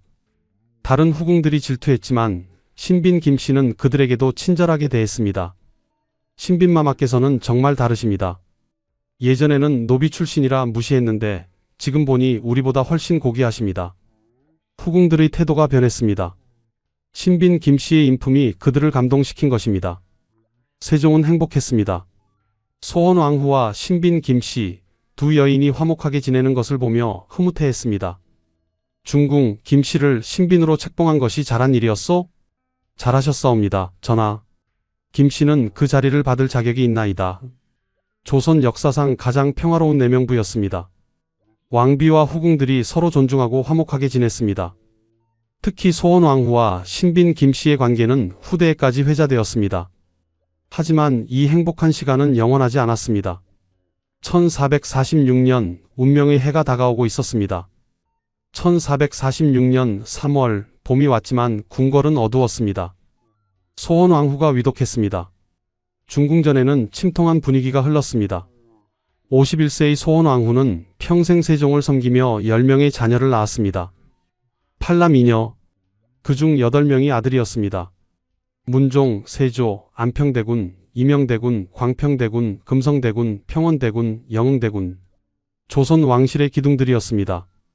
1408년 13세의 나이로 충녕군과 혼인한 이후 38년, 긴 세월이었습니다. 그 세월 동안 그녀는 왕비로서 완벽했습니다. 남편을 섬기고 자식을 키우고 후궁들을 다스리고 궁궐을 관리했습니다. 특히 후궁들과 화목하게 지낸 것은 조선 역사상 가장 모범적인 사례로 남았습니다. 하지만 이제 그녀의 몸은 한계에 다다랐습니다. 평생 출산과 육아로 지친 몸이었습니다. 10명의 아이를 낳고 키우면서 그녀의 건강은 점점 악화되었습니다. 마마. 세종이 왕비의 손을 잡고 있었습니다. 54세의 세종도 이미 병든 몸이었습니다. 당뇨병으로 고생하고 있었고 눈도 거의 보이지 않았으며 피부병으로 고통받고 있었습니다. 하지만 지금은 아내만이 걱정이었습니다. 중궁, 제발 눈을 뜨시오. 소원왕후는 힘겹게 눈을 떴습니다. 전하, 짐이 여기 있소. 걱정 마시오. 전하, 신첩은 행복했사옵니다. 무슨 말을 그리 하시오. 쾌차하실 것이오. 아니옵니다. 신첩의 시간이 얼마 남지 않았사옵니다. 방 밖에는 여러 후궁들이 기다리고 있었습니다. 그중 신빈 김씨는 밤낮으로 소원왕후의 곁을 지켰습니다. 다른 후궁들도 문안을 왔지만 김씨만큼 정성을 다하는 이는 없었습니다. 며칠을 밤을 새우며 간호했습니다. 약을 다리고 죽을 끓이고 몸을 닦아드리고 이불을 덮어드렸습니다. 28년 전 13세의 궁녀로 들어온 그날부터 지금까지 소원왕후는 그녀에게 가장 큰 은인이었습니다. 신빈, 소원왕후가 신빈 김씨를 불렀습니다. 세종이 잠시 자리를 비운 사이였습니다. 예, 마마. 신빈 김씨가 왕비의 침상 가까이 다가갔습니다. 마마, 약을 드셔야 하옵니다. 김씨, 고맙구나. 28년, 참으로 오래 함께했구나. 마마, 너는 나의 가장 큰 자랑이었다. 노비 출신이었지만 누구보다 고귀한 마음을 가진 아이였다. 마마, 그런 말씀 마옵소서. 신첩이야말로 마마의 은혜로. 들어라. 김씨, 소원왕후의 목소리는 매우 약했습니다. 전하를 잘 모셔라. 전하는 이제 많이 아프시다. 내가 없어도 네가 곁에 있어야 한다. 마마, 그리고 내 아들들을 부탁한다. 너의 아들들과 내 아들들이 서로 화목하게 지내게 해다오. 명심하겠사옵니다. 마마, 반드시. 고맙다. 김씨, 너를 만난 것이 나의 큰 복이었다. 신빈 김씨의 눈에서 눈물이 쏟아졌습니다. 이 순간이 마지막이 될 것 같았습니다. 마마, 가지 마옵소서. 신첩을 두고 1446년 3월 24일 소원왕후가 승하했습니다. 세종과 38년을 함께한 반려자였습니다. 1408년 혼인한 이후 줄곧 함께였습니다. 왕세자빈으로 왕비로 세종의 가장 가까운 사람이었습니다. 세종은 무너졌습니다. 중궁, 어찌 나를 두고 가시오. 왕이 통곡했습니다. 궁궐 전체가 슬픔에 잠겼습니다. 신하들이 모두 눈물을 흘렸습니다. 왕자들이 고글했습니다. 신빈 김씨도 울었습니다. 28년 전 자신을 궁녀로 받아준 은인이었습니다. 자신을 신뢰하고 아꼈던 유일한 왕비였습니다. 자신의 막내 아들 영흥대군까지 맡긴 그 신뢰, 그 모든 것이 이제 끝났습니다. 마마, 은혜를 어찌 갚사옵니까? 어찌? 세종은 상심이 컸습니다. 국상 기간 내내 정사를 돌보지 못했습니다. 아내를 잃은 슬픔이 너무나 컸습니다. 그리고 세종은 결심했습니다. 아내의 명복을 빌기 위해 특별한 일을 하기로 차남 수양대군을 시켜 불경을 한글로 번역하게 한 것입니다. 석보상절이라는 책이었습니다. 소원왕후를 위한 추모의 책이었습니다. 세종 자신도 월인천강지곡이라는 노래를 지었습니다. 달이 1000개의 강에 비친다는 뜻이었습니다. 부처의 자비가 모든 중생에게 고루 미친다는 의미였습니다. 이것도 모두 아내의 영혼을 위한 것이었습니다. 신빈 김씨도 매일 불경을 읽었습니다. 소원왕후의 영혼이 편안하기를 빌었습니다. 절에 시주도 했습니다. 왕비의 명복을 빌기 위해서였습니다. 하지만 더 큰 비극이 기다리고 있었습니다. 세종의 건강이 급격히 나빠졌습니다. 아내를 잃은 충격이 너무 컸습니다. 원래도 아팠던 몸이 더욱 악화되었습니다. 1450년 2월 마침내 그날이 왔습니다. 세종이 위독했습니다. 신빈 김씨는 세종의 임종을 지켰습니다. 다른 후궁들도 있었지만 신빈 김씨가 가장 가까이 있었습니다. 전하, 신빈, 그대는 여기 있었소. 세종의 목소리는 거의 들리지 않았습니다. 전하, 신첩이 여기 있어옵니다. 고맙소. 22년, 아니, 24년인가? 참으로 오래 함께했소. 전하, 신빈은 짐이 한 일 중에 가장 잘한 일이었소. 노비 출신이라고 비난하는 이들도 있었지만 짐은 후회하지 않소. 전하, 신첩이야말로 아이들을 부탁하오. 그리고 중궁과 화목하게 지내주어서 참으로 고마웠소. 그것이 짐의 가장 큰 위안이었소. 전하, 전하, 신빈 행복했소. 그대를 만나서 1450년 2월 17일 세종대왕이 승하했습니다. 53세의 나이였습니다. 조선의 성군 세종대왕의 시대가 끝났습니다. 궁궐은 다시 한번 슬픔에 잠겼습니다. 4년 전 소원왕후의 상에 이어 또다시 큰 상을 치르게 된 것입니다. 신빈 김씨는 그날 결심했습니다. 머리를 깎기로 더 이상 이 세상에 미련이 없었습니다. 소원왕후도 가시고 세종도 가셨습니다. 자신을 아껴준 두 사람이 모두 세상을 떠났습니다. 문종이 즉위했습니다. 소원왕후의 장남이자 세종의 세자였습니다. 새 임금이 된 것입니다. 조선의 관례에 따라 선왕의 후궁들은 머리를 깎아야 했습니다. 새 임금이 선왕의 부인들에게 마음을 두는 것을 막기 위함이었습니다. 다른 후궁들은 억지로 머리를 깎았습니다. 하지만 신빈 김씨는 스스로 원했습니다. 신첩은 비구니가 되겠사옵니다. 6명의 아들이 만류했습니다. 어머니 안 되옵니다. 어머니께서는 신빈이십니다. 왜 그러시옵니까? 나는 이미 세상 사람이 아니다. 신빈 김씨는 단호했습니다. 그리고 같은 해 더 큰 비극이 일어났습니다. 막내 아들 담양군이 죽은 것입니다. 12세의 어린 나이였습니다. 담양아, 담양아. 신빈 김씨는 아들의 시신을 껴안고 통곡했습니다. 1년 사이에 세 사람을 잃었습니다. 소원왕후, 세종, 그리고 막내 아들. 그녀의 세계가 무너졌습니다. 나는 더 이상 이 세상에 미련이 없다. 45세의 신빈 김씨는 완전히 비구니가 되었습니다. 궁궐을 떠나 절로 갔습니다. 조선의 관례에 따라 선왕의 후궁들은 머리를 깎아야 했습니다. 새 임금이 선왕의 부인들에게 마음을 두는 것을 막기 위함이었습니다. 폐륜을 방지하기 위한 제도였습니다. 다른 후궁들은 억지로 머리를 깎았습니다. 울면서 저항했지만 소용없었습니다. 관례는 절대적이었습니다. 하지만 신빈 김씨는 달랐습니다. 그녀는 스스로 원했습니다. 신첩은 비구니가 되겠사옵니다. 문종이 놀랐습니다. 신빈마마, 관례이기는 하나 마마께서 원치 않으신다면. 아니옵니다, 전하. 신첩은 진심으로 원하옵니다. 이 세상에 더 이상 미련이 없사옵니다. 6명의 아들이 만류했습니다. 계양군, 의창군, 밀성군, 익형군, 영해군. 모두가 어머니 앞에 무릎을 꿇었습니다. 어머니 안 되옵니다. 저희가 있지 않사옵니까? 어머니께서는 신빈이십니다. 정일품이십니다. 왜 그러시옵니까?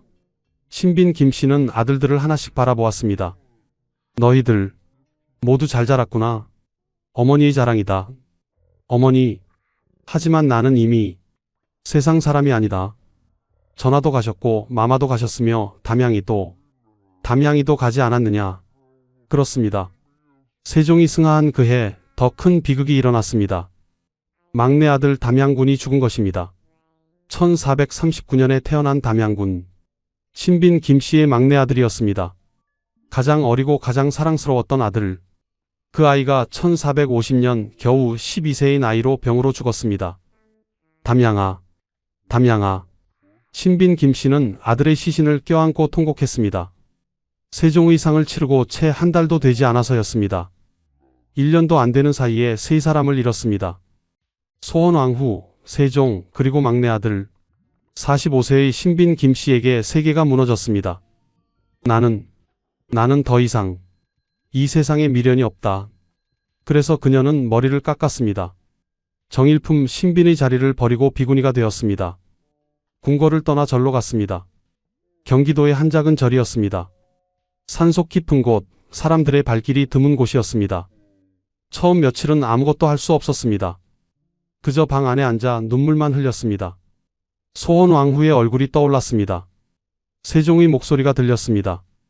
담양군의 웃음소리가 귓가에 맴돌았습니다. 마마, 4년 전에 가셨지요. 전하, 오래 가셨지요. 담양아, 너도 4년, 1446년부터 1450년까지 그 4년 동안 그녀가 가장 사랑했던 세 사람이 모두 세상을 떠났습니다. 하지만 시간이 흐르면서 그녀는 조금씩 평온을 찾았습니다. 매일 새벽 예불을 드렸습니다. 부처님 앞에 무릎을 꿇고 절을 했습니다. 세 사람의 명복을 빌었습니다. 불경을 읽었습니다. 처음에는 이해하기 어려웠습니다. 하지만 스님들의 설명을 들으며 조금씩 깨달았습니다. 인생 무상. 모든 것은 변한다. 집착하지 말라. 내려놓으라. 그래, 내려놓아야 하는구나. 특히 담양군을 위한 경문을 인쇄하고 싶었습니다. 12세에 죽은 어린 아들. 그 아이의 영혼이라도 편안하기를 바랐습니다. 문종이 이 소식을 듣고 쌀 500석을 내렸습니다. 경문 인쇄 비용으로 쓰라는 것이었습니다. 막대한 양이었습니다. 신하들이 비판했습니다. 전하, 국고를 낭비하시옵니까? 선왕의 후궁을 위해 그토록 많은 쌀을 내리시다니. 더구나 담양군은 서자이옵니다. 이렇게까지 하실 필요가. 하지만 문종은 단호했습니다. 담양군은 짐의 서재이시다. 비록 서자이나 선왕의 아들이시다. 신빈마마는 짐의 서모이시되 어린 시절 짐을 돌봐주셨다. 당연한 일이 아니냐? 문종의 이런 배려는 신빈 김씨가 소원왕후의 아들들을 정성껏 돌본 덕분이었습니다. 문종도 세조도 모두 어린 시절 신빈 김씨의 손에서 자랐습니다. 신빈 김씨는 그 쌀로 담양군을 위한 경문을 인쇄했습니다. 수천 권을 찍어 전국의 절에 나눠주었습니다. 아들의 명복을 비는 어머니의 마음이었습니다. 1452년 단종이 즉위했습니다. 문종이 재위 2년 만에 승하한 것입니다. 12세의 어린 임금이었습니다. 소원왕후의 손자이자 문종의 아들이었습니다. 신빈 김씨의 차남 의창군이 단종을 아련했습니다. 전하, 신의 어머니가 머리를 기르게 해주시옵소서. 단종은 의정부와 의논했습니다. 대신들도 찬성했습니다. 신빈 김씨는 선대왕들을 섬긴 공이 크옵니다. 정일품 신빈의 신분인데 비구니로 사는 것은 적절치 않사옵니다. 환속하게 하심이 마땅하옵니다. 단종이 명령을 내렸습니다. 신빈 김씨는 머리를 기르고 궁으로 돌아오라. 사신이 절로 왔습니다. 관복을 입은 관리들이 신빈 김씨 앞에 섰습니다. 신빈마마, 전하의 명이시옵니다. 머리를 기르시고 환속하시옵소서. 하지만 신빈 김씨는 고개를 저었습니다.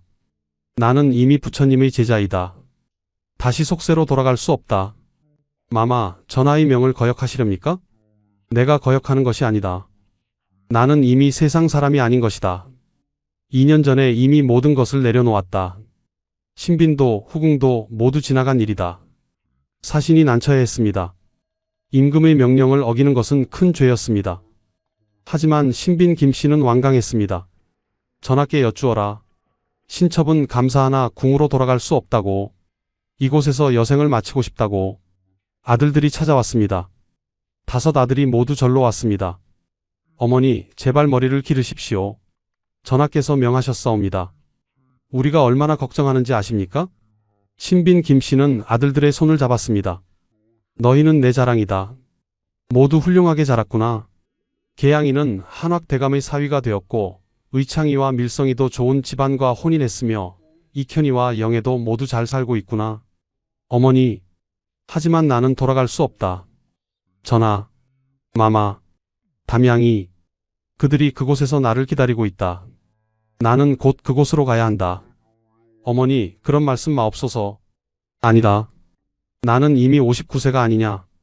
그때가 멀지 않았느니라. 사실 신빈 김씨는 당시 47세였습니다. 하지만 그녀는 이미 죽음을 준비하고 있었습니다. 1453년 계유정난이 일어났습니다. 수양대군이 정권을 잡았습니다. 단종의 외척인 김종서와 황보인 등을 제거한 사건이었습니다. 신빈 김씨의 아들들은 모두 수양대군 편에 섰습니다. 어머니가 어렸을 때 수양대군을 돌본 인연 때문이었습니다.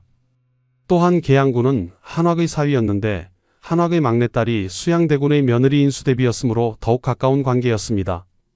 계양군, 의창군, 밀성군, 익형군, 영해군 5 아들이 모두 정난공신이 되었습니다. 같은 시기 해빈 양씨의 아들들은 단종을 지키려 했습니다. 한남군, 수충군, 영풍군 그들은 수양대군에 맞섰습니다.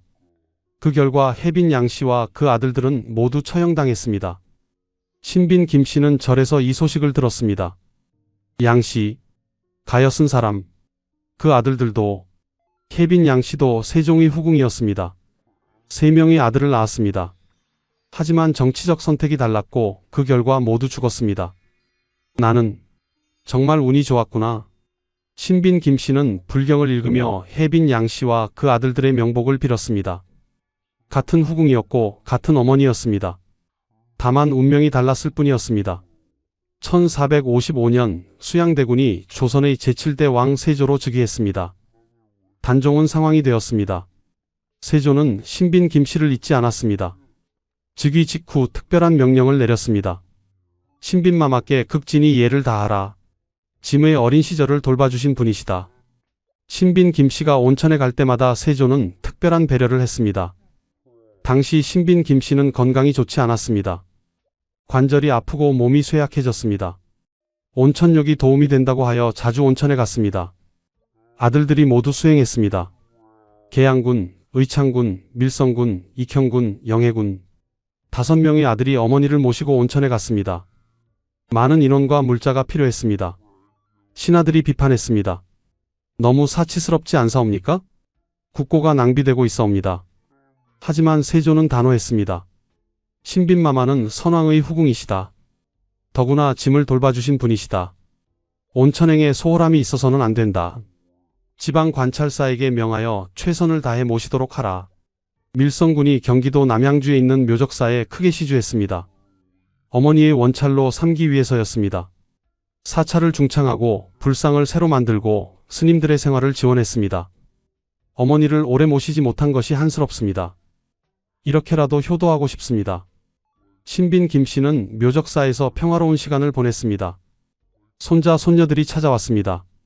증손자들도 태어났습니다. 할머니, 마마, 아이들의 웃음소리가 절에 울려 퍼졌습니다. 신빈 김씨는 아이들을 보며 미소 지었습니다. 잘도 자랐구나. 너희 아버지가 어렸을 때 생각나는구나. 세월은 흘러 1460년대가 되었습니다. 신빈 김씨는 이미 50대 후반이었습니다. 당시로서는 상당한 고령이었습니다. 건강이 점점 나빠졌습니다. 움직이기 힘들었고 식사도 제대로 못했습니다. 하지만 그녀는 여전히 매일 예불을 드렸습니다. 불경을 읽었습니다. 아들들이 자주 찾아왔습니다. 하지만 신빈 김씨는 말했습니다. 너무 자주 오지 마라. 너희도 바쁘지 않느냐. 어머니, 무슨 말씀을. 나는 괜찮다. 부처님께서 함께 계신다. 1464년 가을이 왔습니다. 신빈 김씨는 자신의 시간이 다 되었음을 알았습니다. 이제 곧 만나게 되겠구나. 전하, 마마, 담양아. 1464년 9월 4일 신빈 김씨가 세상을 떠났습니다. 59세였습니다. 1406년에 태어나 59년을 살았습니다. 그녀의 인생은 조선 역사상 가장 극적인 이야기 중 하나였습니다. 6명의 아들이 모두 모였습니다. 계양군은 38세, 의창군은 37세, 밀성군은 35세, 익현군은 34세, 영해군은 30세였습니다. 모두 장성한 남자들이었습니다. 모두 높은 관직을 가지고 있었고 자식들도 있었으며 세상에서 존경받는 사람들이었습니다. 어머니, 어머니, 그들은 통곡했습니다.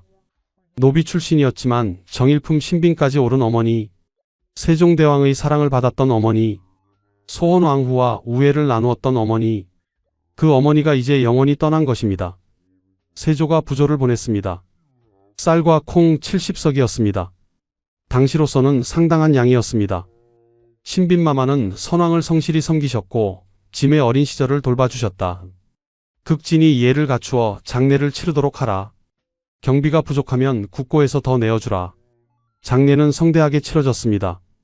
정일품 신빈에 걸맞은 예우였습니다.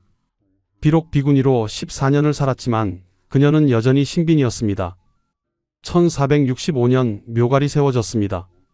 경기도 화성시 남양읍 남양리 331-17 그곳에 신빈 김씨가 묻혔습니다.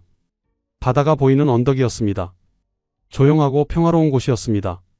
묘 앞에는 묘갈과 묘비, 장명 등 문인석 한 쌍, 상석이 놓였습니다. 정일품 신빈에 걸맞은 성물들이었습니다. 묘갈에는 그녀의 생애가 간략히 기록되었습니다. 조선 세종대왕의 후궁 신빈 김씨, 1406년 출생, 1464년 승하, 6명의 왕자를 낳으시고 성실과 겸손으로 일생을 사셨도다. 시간이 흘렀습니다. 1년, 10년, 50년, 100년. 신빈 김씨의 후손들은 번창했습니다. 계양군의 후손들은 세도가 한학 집안과 혼인하여 권력을 누렸습니다. 한학의 막내딸이 훗날 인수대비가 되면서 계양군의 후손들은 더욱 번영했습니다. 인수대비는 성종의 어머니로서 조선 중기에 막강한 영향력을 행사했습니다. 계양군 후손들은 그 덕을 크게 보았습니다. 의창군은 연안 김씨 집안과 밀성군은 여흥민씨 집안과 혼인했습니다. 모두 명문가들이었습니다. 그들의 후손도 대대로 관직을 역임했습니다. 익현군과 영해군도 평산신씨, 평양조씨 등 좋은 집안과 혼인했습니다. 자손이 번창했습니다.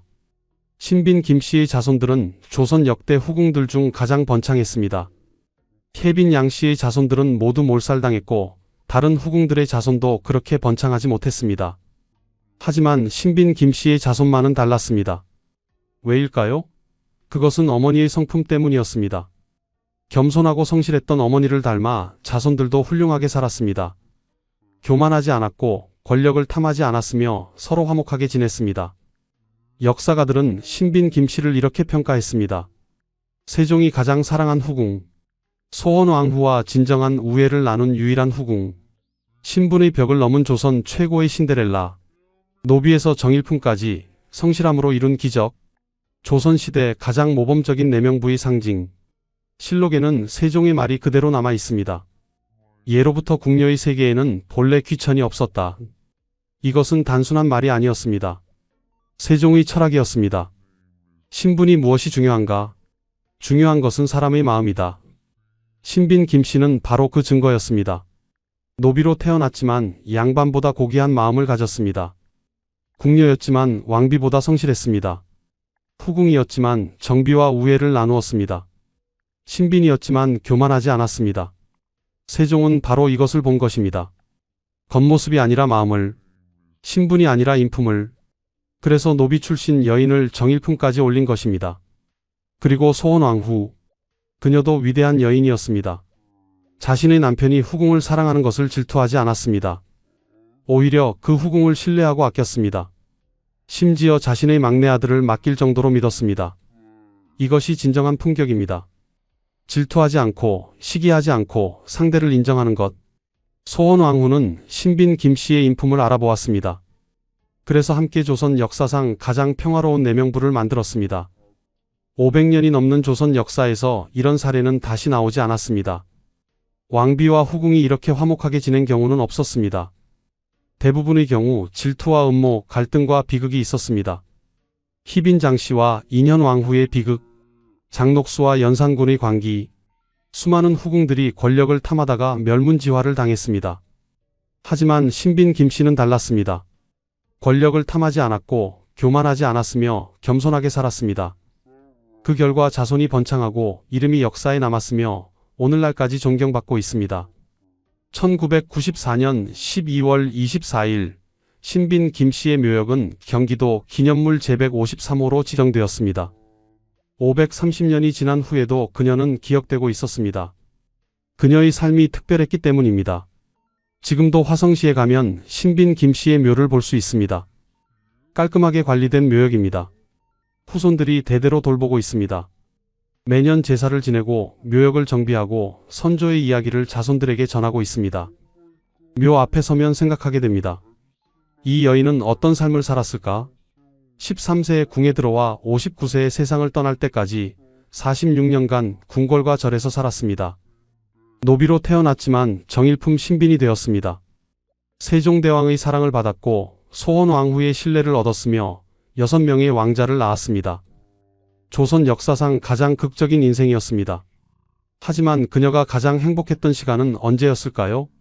정일품 신빈으로 책봉되었을 때? 화려한 의복을 입고 궁녀들의 시중을 받던 그때? 아들들이 왕자로 봉해지던 순간? 세조가 되는 수양대군을 돌보며 미래의 왕과 특별한 인연을 맺던 그 시절? 아니었을지도 모릅니다. 어쩌면 13세 궁녀로 소원왕후를 섬기며 조용히 일하던 그 시절이 가장 평화로웠을지도 모릅니다. 아무런 욕심 없이 그저 성실하게 살던 그때? 복잡한 권력 다툼도 없고 후궁들 사이에 질투도 없고 정치적 선택에 대한 고민도 없던 그 순수했던 시절. 또는 비구니가 되어 절에서 불경을 읽던 마지막 14년이 진정으로 평온했을지도 모릅니다. 세속의 모든 것을 내려놓고 오직 부처님의 가르침만을 따르던 그 시간. 세종과 소원왕후 그리고 담양군을 그리워하며 그들과의 재회를 기다리던 그 고요한 날들. 우리는 알 수 없습니다. 그녀의 마음속 깊은 곳까지는. 하지만 한 가지는 확실합니다. 신빈 김씨는 자신에게 주어진 모든 순간을 성실하게 살았다는 것입니다. 노비일 때도 최선을 다했고 궁녀일 때도 최선을 다했으며 후궁일 때도 최선을 다했고 신빈일 때도 최선을 다했으며 비구니일 때도 최선을 다했습니다. 그것이 바로 세종이 그녀를 사랑한 이유였습니다. 소원왕후가 그녀를 신뢰한 이유였습니다. 그리고 후손들이 번창한 이유였습니다. 신분은 타고나는 것입니다. 하지만 인품은 만들어가는 것입니다. 신빈 김씨는 노비 신분으로 태어났지만 양반보다 고귀한 인품을 가지고 있었습니다. 조선은 엄격한 신분제 사회였습니다. 노비는 평생 노비로 살아야 했고 양반은 평생 양반으로 살았습니다. 신분 상승은 거의 불가능했습니다. 하지만 신빈 김씨는 그 벽을 넘었습니다. 성실함과 겸손함으로 그 어떤 겉모술수도 쓰지 않았고 그 어떤 음모도 꾸미지 않았으며 그저 자신의 자리에서 최선을 다했을 뿐입니다. 이것이 바로 신빈 김씨가 우리에게 남긴 교훈입니다. 신분이 무엇입니까? 마음이 중요합니다. 권력이 무엇입니까? 인품이 중요합니다. 화려함이 무엇입니까? 성실함이 중요합니다. 지위가 무엇입니까? 겸손함이 중요합니다. 소유가 무엇입니까? 비움이 중요합니다. 13세 소녀로 궁에 들어가 59세 비구니로 생을 마감한 한 여인. 그녀의 46년 인생은 조선 역사상 가장 아름다운 이야기 중 하나로 남았습니다. 지금까지 조선 최고의 신데렐라 신빈 김씨의 이야기였습니다. 노비에서 정일품까지 59년의 삶이 우리에게 남긴 교훈을 기억하시길 바랍니다. 신분의 벽은 높았지만 한 사람의 성실함이 그 벽을 넘었습니다. 세종대왕은 사람의 마음을 보았고 소원왕후는 품격을 보여주었으며 신빈 김씨는 겸손함으로 모든 것을 얻었습니다. 그리고 마지막 14년 그녀는 모든 것을 내려놓았습니다. 정일품의 영화도 권력도 명예도 그저 한 명의 비구니로 조용히 생을 마감했습니다. 이것이 진정한 지혜입니다.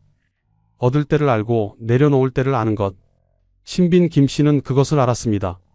구독과 좋아요 부탁드립니다. 다음에 또 만나요.